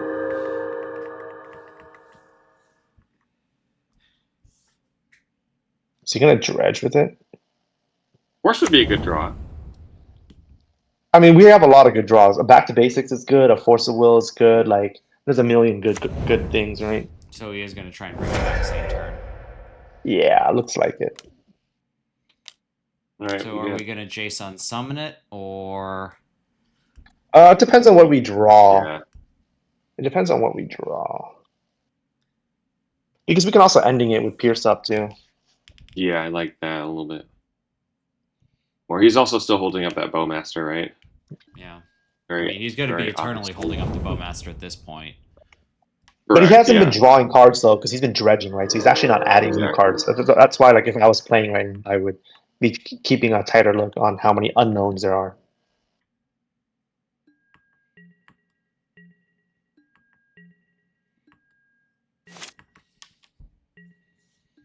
All right. So I assume prismatic ending or a Jason summon. Let me see here. Man, it sucks. I think it does suck. I think I would prefer Because the Pierce ending. doesn't help us here, so I think I would just ending.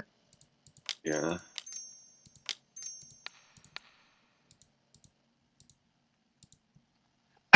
Problem is, if you Jace, unsummon, and he Bowmasters, you kind of just lose. Well, it's not just that. The Shieldred's Edict, assuming he plays around Pierce, would be really bad. An unsummon into that is bad because we haven't answered the Uro itself. He can simply replay it, right? But with the ending, it's gone. He'll have to go spend another couple turns probably finding a new threat. But a Jace unsummon gets Shieldred Edict, he replays the Uro and plays it again out of the graveyard. It's just really, really bad. No need Alright, passing. so Also bad. Did he kept, right? Yeah. So how many declines to unknowns use, yeah. how many unknowns does he have? One, I think it's like I think they're all unknown. Okay. Let me see. I think we ponder here. We got to find Stoneforge. It's the most portable answer because outside of Force of Will, there's nothing he can do about it. There we go. Just take Stoneforge? The interesting thing is we want all of that. Funny enough, we want all of it. Because I'm tempted to put the Brainstorm on top and then Brainstorm into all this stuff and put the Batterskull away, but... Yeah. If you brainstorm and pass, like take the brainstorm and pass. Yeah, I would put the this blast at the bottom, the Stoneforge at the top, at the middle, and then draw the Brainstorm. And then we're gonna try and find a good opening to play the Brainstorm because we want to have Stoneforge being played with like blast in hand. I assume pass at this point? Yeah, we're gonna pass. We're also gonna see if we can try and get him to bait any Bowmasters. Right. Like for example, right now we don't actually have right? we actually don't have very many good targets for our graveyard, right? Like we don't have any plows, or else we would have played differently. I'm not red blasting this, right? That. Yeah, exactly. I would blast that, Yeah. and then You're we're gonna this? see. Okay. Yeah, we're gonna blast it. And Yeah, we're gonna and you see also want to consider too that you're using your red mana. You're planning to use your red mana next turn, right? Yeah, so, right. You can only blast Well, once. Yeah, so we're just gonna blast and see what he does about it.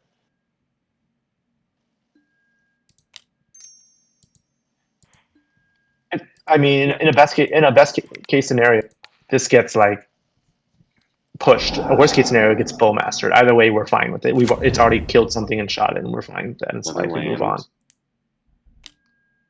Push. Oh, okay, see. There we go. There you go. Okay. There you go. So do I just Stoneforge or do I try to Brainstorm, put away the Batterskull? I'm gonna Brainstorm first. Yeah, for sure. Worst case scenario, he Bowmasters. He doesn't have any creatures to shoot. He'll shoot our face, but that's like fine. We'll take 3 damage. He's got a 4/4 and a 1/1. We're fine. Oh, okay. That's really good. So you get rid of the Pierce and the Batterskull. Put Batterskull at the top because it's better than Pierce. Okay. Yeah, and then so you play your first Stoneforge, blue white. And then I assume either probably Coat to try and protect the Jace. Oh, yeah. Yeah, we'll get Coat first, so we have a pitch. Yeah. Yeah. So now that he's blown, yeah, and now we get the we get a what is it called, a a Cauldron. Because normally you're scared that you can't play it, but we have now two he has to Stone have Forges. two kill spells out of his We have last two three Stone cards. Forges, and if he has 3 cards in hand, he blows 2 of them on 2 kill spells. We still win, right? Yeah, he did Still all have a that work Jace we to haven't grind deployed and yet. burrow and everything. Oh, he played all these great fire cards, and he's still behind. Okay, sure. Yeah, see, that's fine. Like, sure, just keep blowing pushes, right? So he's got 3 cards now, and we have a force, so he really only has 2 cards, right? That we care about. So that's fine too. Okay, sure. That's fine. Nice. Okay, that's fine. That's wild. That's I mean, fine. next turn I'm assuming it's just Jace. We'll see what we draw. Because you can back to Probably. basics then. Okay, so yeah, you would Jace off of planes. Hold on, are we gonna play the bulk? I would No. assume after No, Brainstorm. No, we're not He only gonna play has the 2 Volk. in hands. I think we're okay. So Yeah, but we want cards to put back. I don't want to put that Volk So what back. is it? Right. That's what I mean. I Island, don't think we need to plains. put it in play. Yeah, so I'm not gonna put in play. I would tap both planes because we don't have any white anyways. Okay, so he's Right, probably gonna there's hardcast Force. And we're gonna Wow. blast it.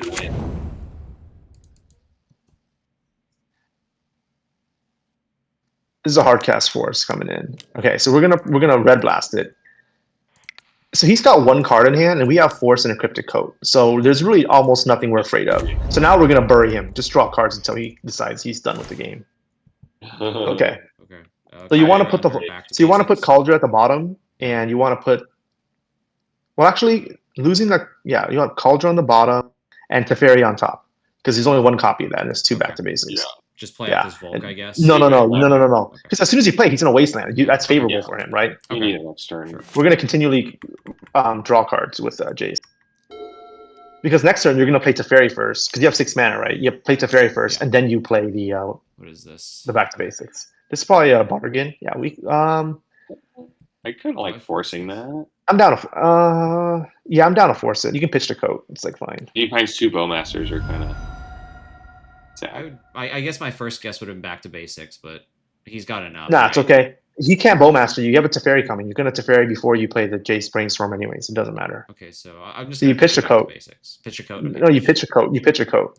Because sometimes they play that 1 card. What is it? It's like it kills enchantments. It brings a land back, and it's like a 2/1 Witherbloom command or some Witherbloom. shit. Yeah, Witherbloom. Yeah. Yeah. So you play your Teferi first off of Mountain. Yeah. Nope, that's not it.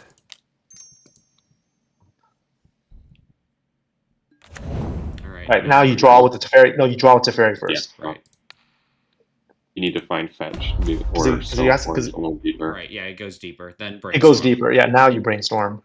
And then you can put the you can actually put the Volcanic at the bottom and Cauldron at the top. Cauldron You might card or a Snapcaster, but I'd rather protect the Cauldron than the Snapcaster. Yeah. There you go.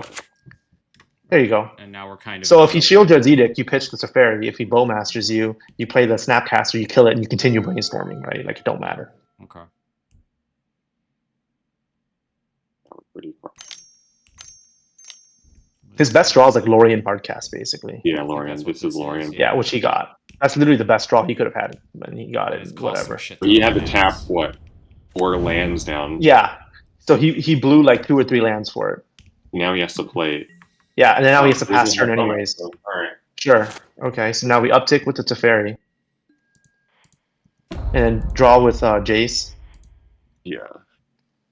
You can get rid of the Volcanic and the Island, Right. and then you just play out the fetch and pass. Because you have a Snapcaster or Hardcast Force. Yeah. I was just gonna pass. say, do you want to play the Narset? Not really. Okay. Interesting. I want him to blow a few more cards Yeah. Okay. So into back to basics. Into back to basic. all right. Yeah. Or when I have that Narset, I want to make sure I already have a Force in hand ready to go. What's he doing? We'll force it. What's that? Yeah, we'll force it. And then just crack a fetch after. Just crack the fetch. On his end step, yeah. Just force But it. right now we're just forcing. Are we just crack? Oh, right. Yeah, I know it's on top. Sorry, I'm brainstorming. Okay. Yeah, see, that's it. All right. Yeah, so he can dredge all he wants. He can get all the lands he wants. His card quality is just not as high, right? And mind you, our hand was actually pretty dog shit. Like we fucking had 2 planes and couldn't play our Jace You for drew 2 all or the 3 worst turns when cards, he was right? tapped out, right? Yeah. And had we dropped Jace or Stoneforge or like any Walker when we fumbled on lands for 3 or 4 turns, we would have won too. He was mindlessly dredging away while we were fiddling with our thumbs on a bad hand, and we won anyways. We won on a bad hand. So like I think if we draw a medium or a good hand, this is like a landslide win. another helpful like tip, Kevin, is like when you're not sure how to sideboard, you're typically either keeping all the white. You're either trying to trim white spells or you're trying to trim blue spells. Like you're either if you're playing against combo, you trim the white spells. If you're playing against creature decks, you trim the blue spells. That's like the most simplest way to think about it. So what happens, I notice for like some people will overboard on like, oh, like for example, like that deck. They'll like, oh, I need all my plows because of Bowmaster. I need all my endings, and I need my blasts, and then they lose the wrong battle, right? They end up with a handful of dead plows, and they just get grounded by Beanstalk, right? Because the matchup's actually about Beanstalk. It's not about I'm keeping these, right? Bowmaster. Yeah. Yeah. Yeah, because you have no idea what he's on. You have 3 lands. I just want to double check. Yeah, you have blue and white. He's usually on BS decks. We'll say he's usually on some like BS like combo or Pox. Flooded Strand. I've definitely seen his username before. Me too. Yeah, it's funny username. Yeah, it's usually he's on like a BS combo deck though. Yeah. Okay. Sure. Yeah, not like I have anything to do about it anyway. The least scary thing he could do. Yeah. So is next turn going to be a Stoneforge, or are we waiting to maybe wait out the days? If you think he's on a combo deck like Doomsday, then you play out the Stoneforge. If you think he's on a fair deck, you wait. Underground Sea Ponder could be any number of things.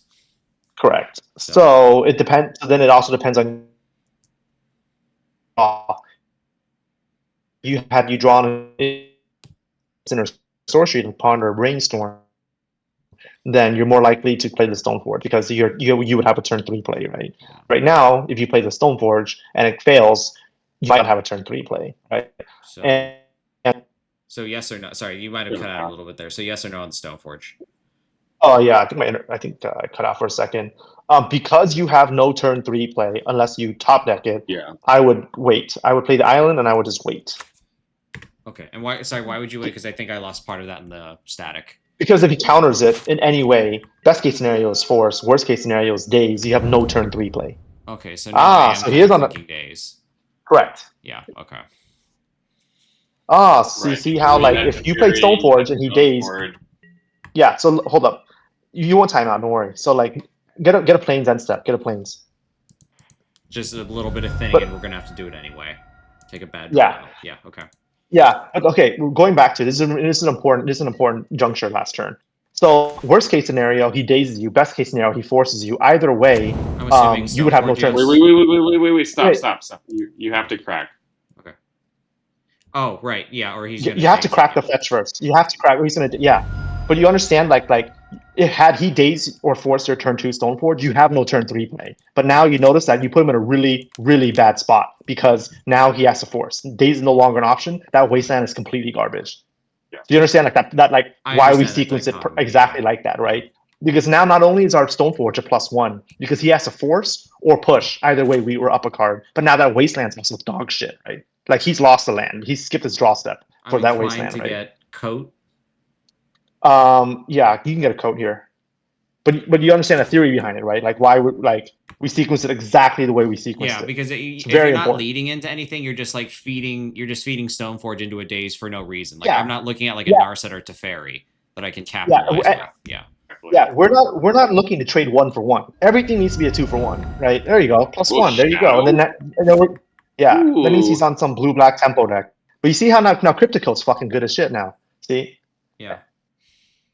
And again, if you Narset on turn 3 and he gets dazed, it's bad. Again, it's a 1 for 1. But if you do it on turn 4 and he double dazes or forces it, again, +1 again. Yeah. Okay. I want to see a Baragorth. Please. One time. Yeah.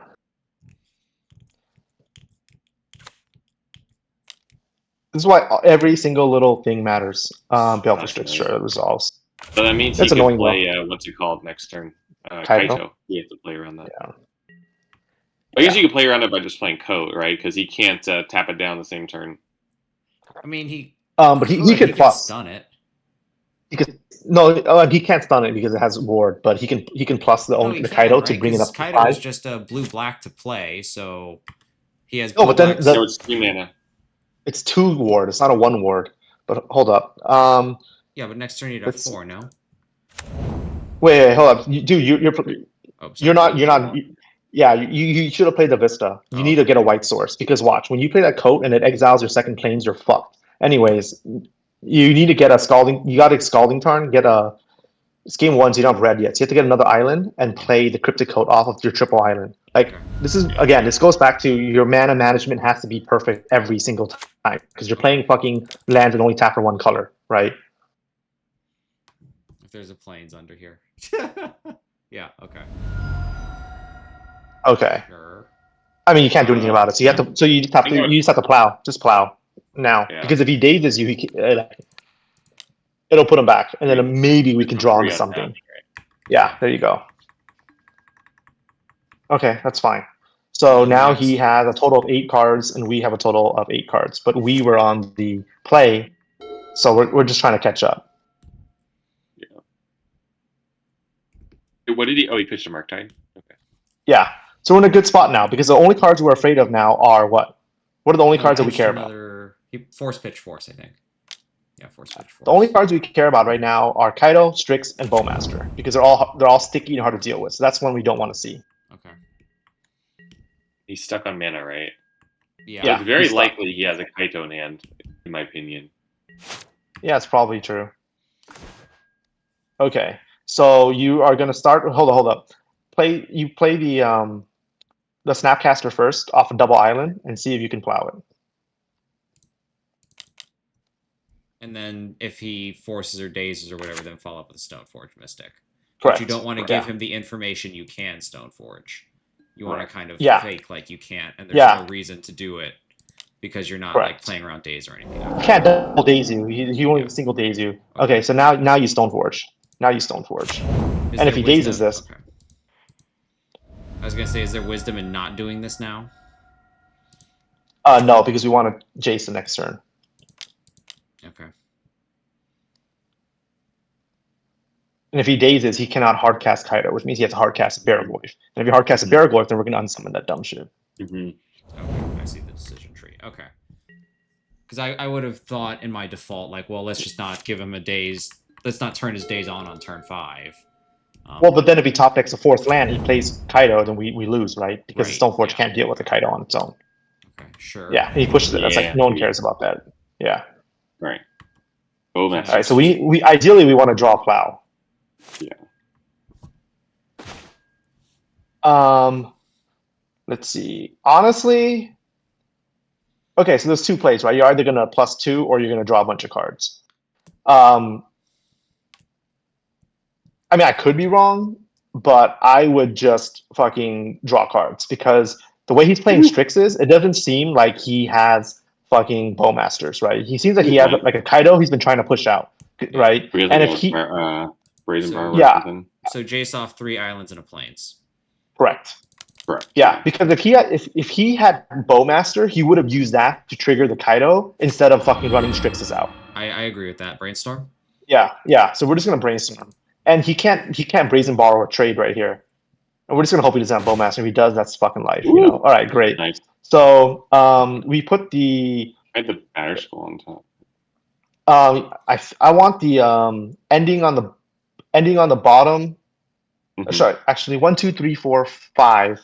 Actually, never mind. We want the batter skull on the bottom and the ending on top. Yeah, okay, that's how I would have done it. And I'm withholding the volcanic island. Yeah, you're holding the land. You're not. Again, we're not looking to trade wastelands, right? Again, we're looking to null it. I mean, there might be an argument because he might be choked on lands too, and so trading the wasteland for a volcanic. But that's giving him the option. That's giving him. You understand that? You're giving him the option of figuring out whether that wasteland's not. How about we make the decision for him? Just no, right? Like, fuck that. Yeah. Sure. There's a good article by a MTG Pro about that. I forgot who it was off the top of my head, but basically, like, you don't want to give him decisions. Yeah, no, you keep the dress down. No, you got to keep the dress down. It hits Baleful Strix. It lets you kill Kaido, and it also kills Goyfs. Okay, so what are we cutting here? How about you try and figure it out first? It's 2.5 My minutes. A lot gut of is that time. this is a tempo deck like Delver, so I'm guessing forces aren't that good. And the big threat that he's going to play Kaido is probably going to be Ninjutsu'd in which case Force of Will is not that great anyway. You're pretty close. You're almost there. There's one change that makes it a little bit more optimal. Show it to me, I guess. Spell Pierce is no good. Yeah, so you keep one force in and take the Spell Pierce out. Because Spell Pierce has no targets other than a hard cast Kaido, and that's like again shitty, right? Like yeah, okay. Only yeah, other thing I can think of is maybe Lavinia to play around his dazes and forces, but then you're just turning on his 1-for-1 removal. So there you go. See, that's why it's important to understand fundamentals, because you don't need sideboard guides if you understand the fundamentals. See, you understand that when you bring in Lavinia, you're turning on his pushes, and you don't want to fucking do that, right? If you're playing a straight control deck like Miracle style, and you don't have any creatures, Lavinia is good because he's going to take his pushes out, and your Lavinia is going to blow his dazes and his forces out, right? But that's not the case. We're on Stoneblade, which is different. We have creatures. You don't want his pushes to be good. See, you don't need sideboard guides. You just need to understand the fundamentals and how to like chain together like good reasoning. That's all you need. All right, this is pretty good. Keepable. Yeah, this is keepable. Yeah. I mean, you're missing a third land and maybe one more kill, but otherwise this is fine. Like, if we don't draw a third land, you're probably gonna lose. I mean, that's the story of this deck. Like, if you don't get a third land, you kind of just lose, right? Yeah. Well, you know what? Well, here's the good news. He didn't turn one Thoughtseize, which means he doesn't have it, and he didn't turn one Tameo you, which means he doesn't have it, right? Because if he had Thoughtseize or Tameo, that delta is gonna get. And this is that annoying position where you say like Tameo plus Daze is like, if he Tameo'd now, am I gonna Prismatic Ending and just walk into a Daze and then not be able to kill it again for a while? Yeah, exactly. So what? Lead on Island. No, you got to lead on the Flooded Strand. You got to because you don't know what, depending on what you draw next turn, whether you're going to go Island into Counterbalance or Island Plains into Stoneforge. You don't know that yet, based on your draw. You also want to pretend you have a source of Plowshares. Fair enough. Okay. Blast, whatever. Yeah. Okay, that's fine. Sure. I mean, there's nothing I can do about it. Yeah, that's fine. So he's going to take Counterbalance or Stoneforge. I'm assuming it's going to be Stoneforge. I'd be shocked if it was anything else. Like defrags my mana a little bit, but I guess we'll find out. Well, that's the funny thing. We don't value Counterbalance that much in this particular hand, right? But it is generally good in this matchup. So unfortunately for him, he's gonna stare at his hand because he knows if he takes your Stoneforge, what are we gonna drop? Counterbalance real soon, right? Yeah. And yeah, so he took Narset, which is actually interesting. Okay, that means he has Daze. So we gotta draw a third land here. Okay, perfect. Okay, so we will Stoneforge because we don't have blue. We will Counterbalance next turn. Yeah, if he dazes, it's like this, then we get it to Fairy. All right, he plays Stifle. That's fine. That's life. Okay. All right, so now we know he plays Stifle, and we'll play around in the future. He got us once. Okay, sure. I still don't understand why he took our Narset though. If he has my only thought is that he's preparing for a grindy game, but yeah. I mean, you prepare for one or the other, right? If it's a Stifle gamer, that he is, then he need not worry about 3 and 4 drops, right? It's much more likely we're going to draw lands enough to play our 2 drops as opposed to our 3 drops. Okay, so we'll just jam the Counterbalance here, but like. Would this be a good opportunity to brainstorm while the shields are down? No. No. No. You need to make sure you hit those land drops, and you don't want to get dazed. That brainstorm's super important. Yeah, I don't care if he Bowmasters us. Yeah, see, this is fine. If he dazes our brainstorm, we're in trouble because we're at the mercy of our top or land. But if he dazes our Counterbalance, that's still just a 1-for-1. It's unfortunate, but like you shrug that shit off, right? And again, Tameo is scary. Don't get me wrong, but unlike other decks, we have ending. We're not at the mercy of just bolts. If he's just gonna, blast. Blast. And I mean, that clearly looks great on paper, but that's a whole turn cycle he's gonna take just to pull one card that may not be very good. Yeah. Okay. If he wasn't playing Stifle, I think this game would be over already. But unfortunately, he did us dirty, so that's life. We move on. All right, so now we brainstorm and we have Force. Cool. So that Staticaster is probably going to get pitched to Force, right? So now what I would do is let me see. I don't like Snap right now. No, Snap's fine. All right. You're definitely putting back to basics on top of the deck, in my opinion, right? So You we're want not to hide stone that being forging. So stable. maybe stone forge under back to basics. Well, okay. So the decision is we're making one of two things this turn. We're either going to aim for an ending or going to aim for a stone forge, right? So we have to decide on which one's the better one, and then have a contingency on the follow up.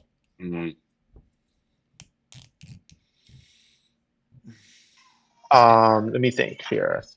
So I think the better play here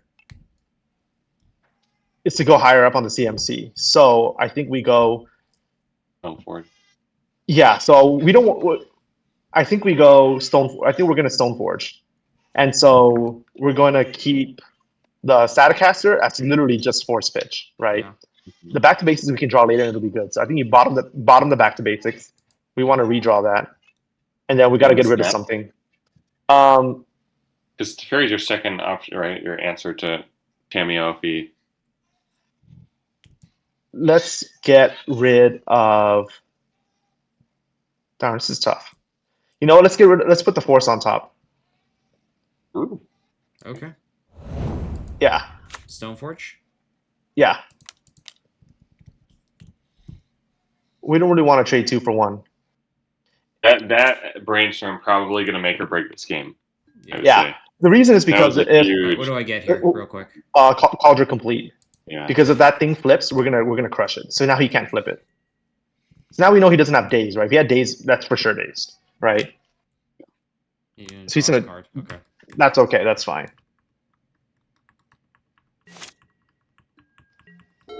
We just don't want to be like in a position to have to force, right? The Staticaster is not good now, but it doesn't mean that he's not going to draw Bowmaster. Right, like he doesn't have Kaito. Yeah. Right?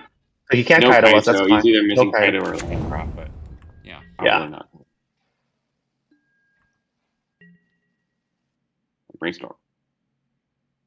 If we draw a fetch land here of any kind, it's like super, super good. All right, that's really good for us. It means he has 2 mana maximum for the turn, right? So and it also means our ending is clean. It also means our ending is going to land clean, right? Yeah. Because he's put a lot of energy into this Tamio, and he's flipping it, but it's crushed 2 ways. It's crushed with Cauldron, and then it's crushed with Prismatic Ending. Yeah, correct. So after it flips, he has to push or Thoughtseize, and either way, we can like answer it. Yeah, so he's going to push. That's like fine. So we're going to ending it. Okay. And we draw land. We'll actually have 2 endings, even if he forces the first one. So he's going into this. We could even Teferi first. Yeah, so actually, so you play the island for sure, obviously. Yeah. I would just aim the. Ending. I'd probably aim the Teferi, because we can take out the clue token right now. Good call. Yeah, okay. You can take out the clue token, and then if there's only one clean answer in his entire deck to Teferi, and it's a Bowmaster post bounce. All right, it's fine. There you go. Now we're gonna take out the thing via ending next turn. Right, but if the cleanest answer he could have had was a Bowmaster, we could have drawn a white source, and Izzet Caster still kills it, right? So we don't care. That's annoying. Oh, we have the Staticaster though. Yeah, we have a Staticaster for that. We have red, and we're good. Yeah, that's annoying. Oh, so that's annoying. Okay. Yeah. So he's actually playing it what I would consider smart. Yeah, he's playing more correct. Interesting he picked that up instead of like, I don't know. Oh, so that's a good brainstorm. That's a good draw. I assume we lead on a brainstorm. Hold up. Why don't we let me see. Yeah, let's brainstorm. Because you have to potentially consider ending Tamio first to see if he's willing to blow a Force of Will on it. You see what I'm saying? Yeah. So that we know if we need to find more or not. So that Cauldron needs to obviously go. And then I think the Cauldron needs to go. And then you got to stack like a plow on top. Or a plow. We have double stack. We have double. Yeah. Because I want to get rid of this. Oh, we are. Yeah, we have a static only have 1 white mana anyway. Yeah. Okay. Yeah. Right. Correct. So like that. Try to snap. Or what else you can here's what you can do. Put the Cauldron on the top, and then on top of that, put a Snapcaster. We're gonna play the mountain. We're gonna play the Staticaster. We're gonna see if he forces it. Oh, you did it the wrong way. Okay. Keep the white open. Yeah. He might force that for sure. I wonder if we should have ending first to draw it out. He has to force that. If he forces this, then we'll just plow the Baleful Strix. The Tamil is going to +2. We don't care. Like we know it's going to +2, right? That doesn't do anything, right? It's true.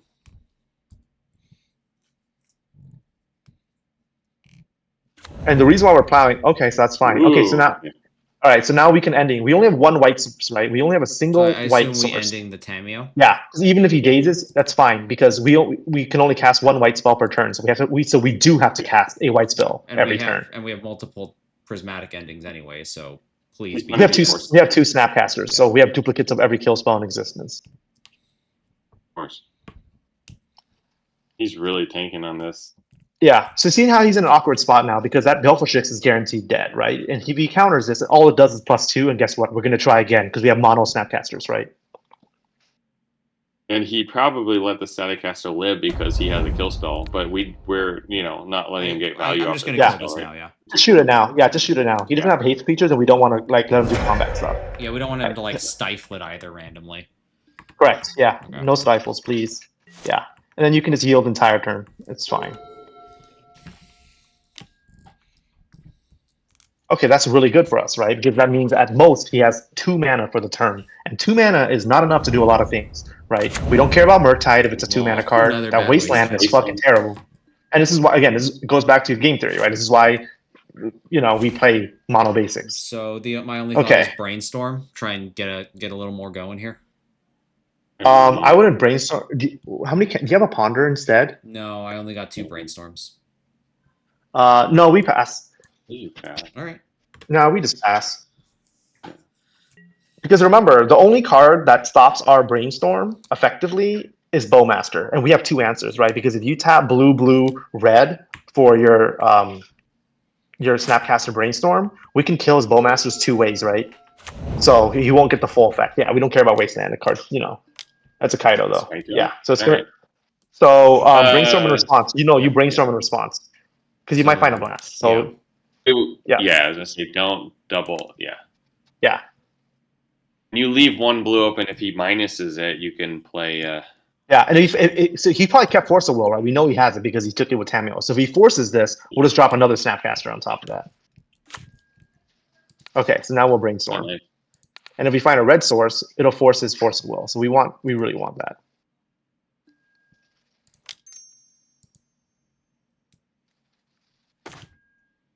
Okay, that's pretty good too. So obviously Cauldron is to the bottom. And then we want our plow to the top. Because the only reason why we're doing this is on the off chance that some of these idiots side surgical extraction. Right? And we want these 3 cards in our hand. We might want to flash in the snap. You might want to Snapcaster end step. Yeah. But maybe right now. No, he's surveilling. It doesn't draw a card. We haven't taken damage this turn. Oh, that's right. Yeah. Okay, sure. So let him surveil. That's fine. No one cares. Because you want him to surveil poorly, right? I wouldn't have seen the just play Snapcaster line. Yeah, that makes sense. Yeah, because it bops his thing. Yeah, see, he doesn't draw, so we don't care, right? Now play Snapcaster on the end. This will force him to either Force of Will or Daze.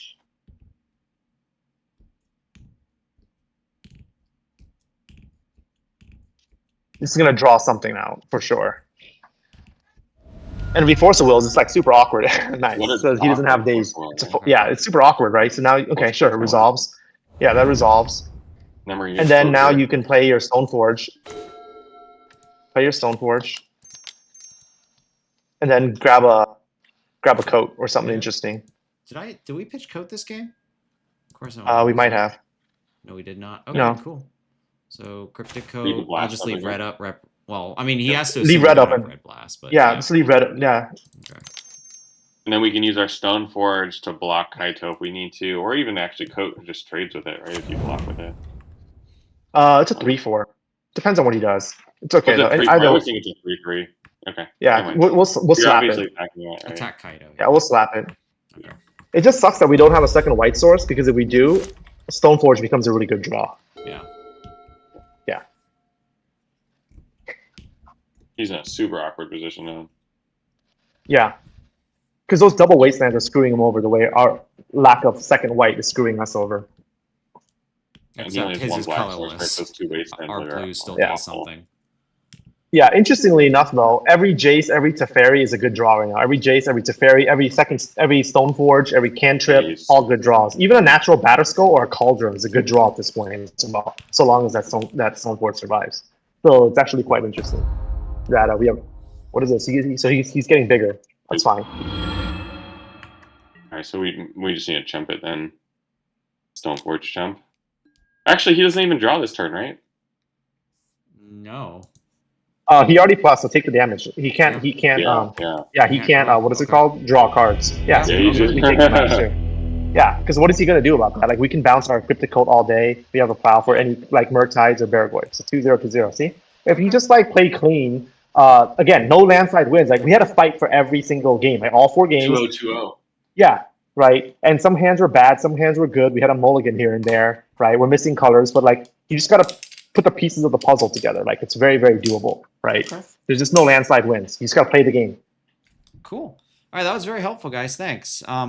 Maybe we can finish this league later in the week. I might have some time tomorrow, Wednesday. I don't know if either of you have time, but we'll see. Okay. Yeah. Yeah, it's actually a good stopping point because like some family stuff just happened to come up right now. Perfect. So I don't know if you guys want to stay on, but I need to head out. It was fun chatting. I with actually have you to guys. head out too. I have a hard stop at 10:30, so this is Yeah. perfect. We'll call it here. Maybe in the Yeah. next day or Sounds two, I good. might see if you're free to finish up the league, Mitch, because that was pretty. That went better than I thought because I had doubts whether I could play and talk at the same time, but it was fine. It was better than I thought. Okay, perfect. Okay, yeah, I'll text you guys, but I gotta head out. I'll catch you later and have a good night. Have a good night. Have a good night.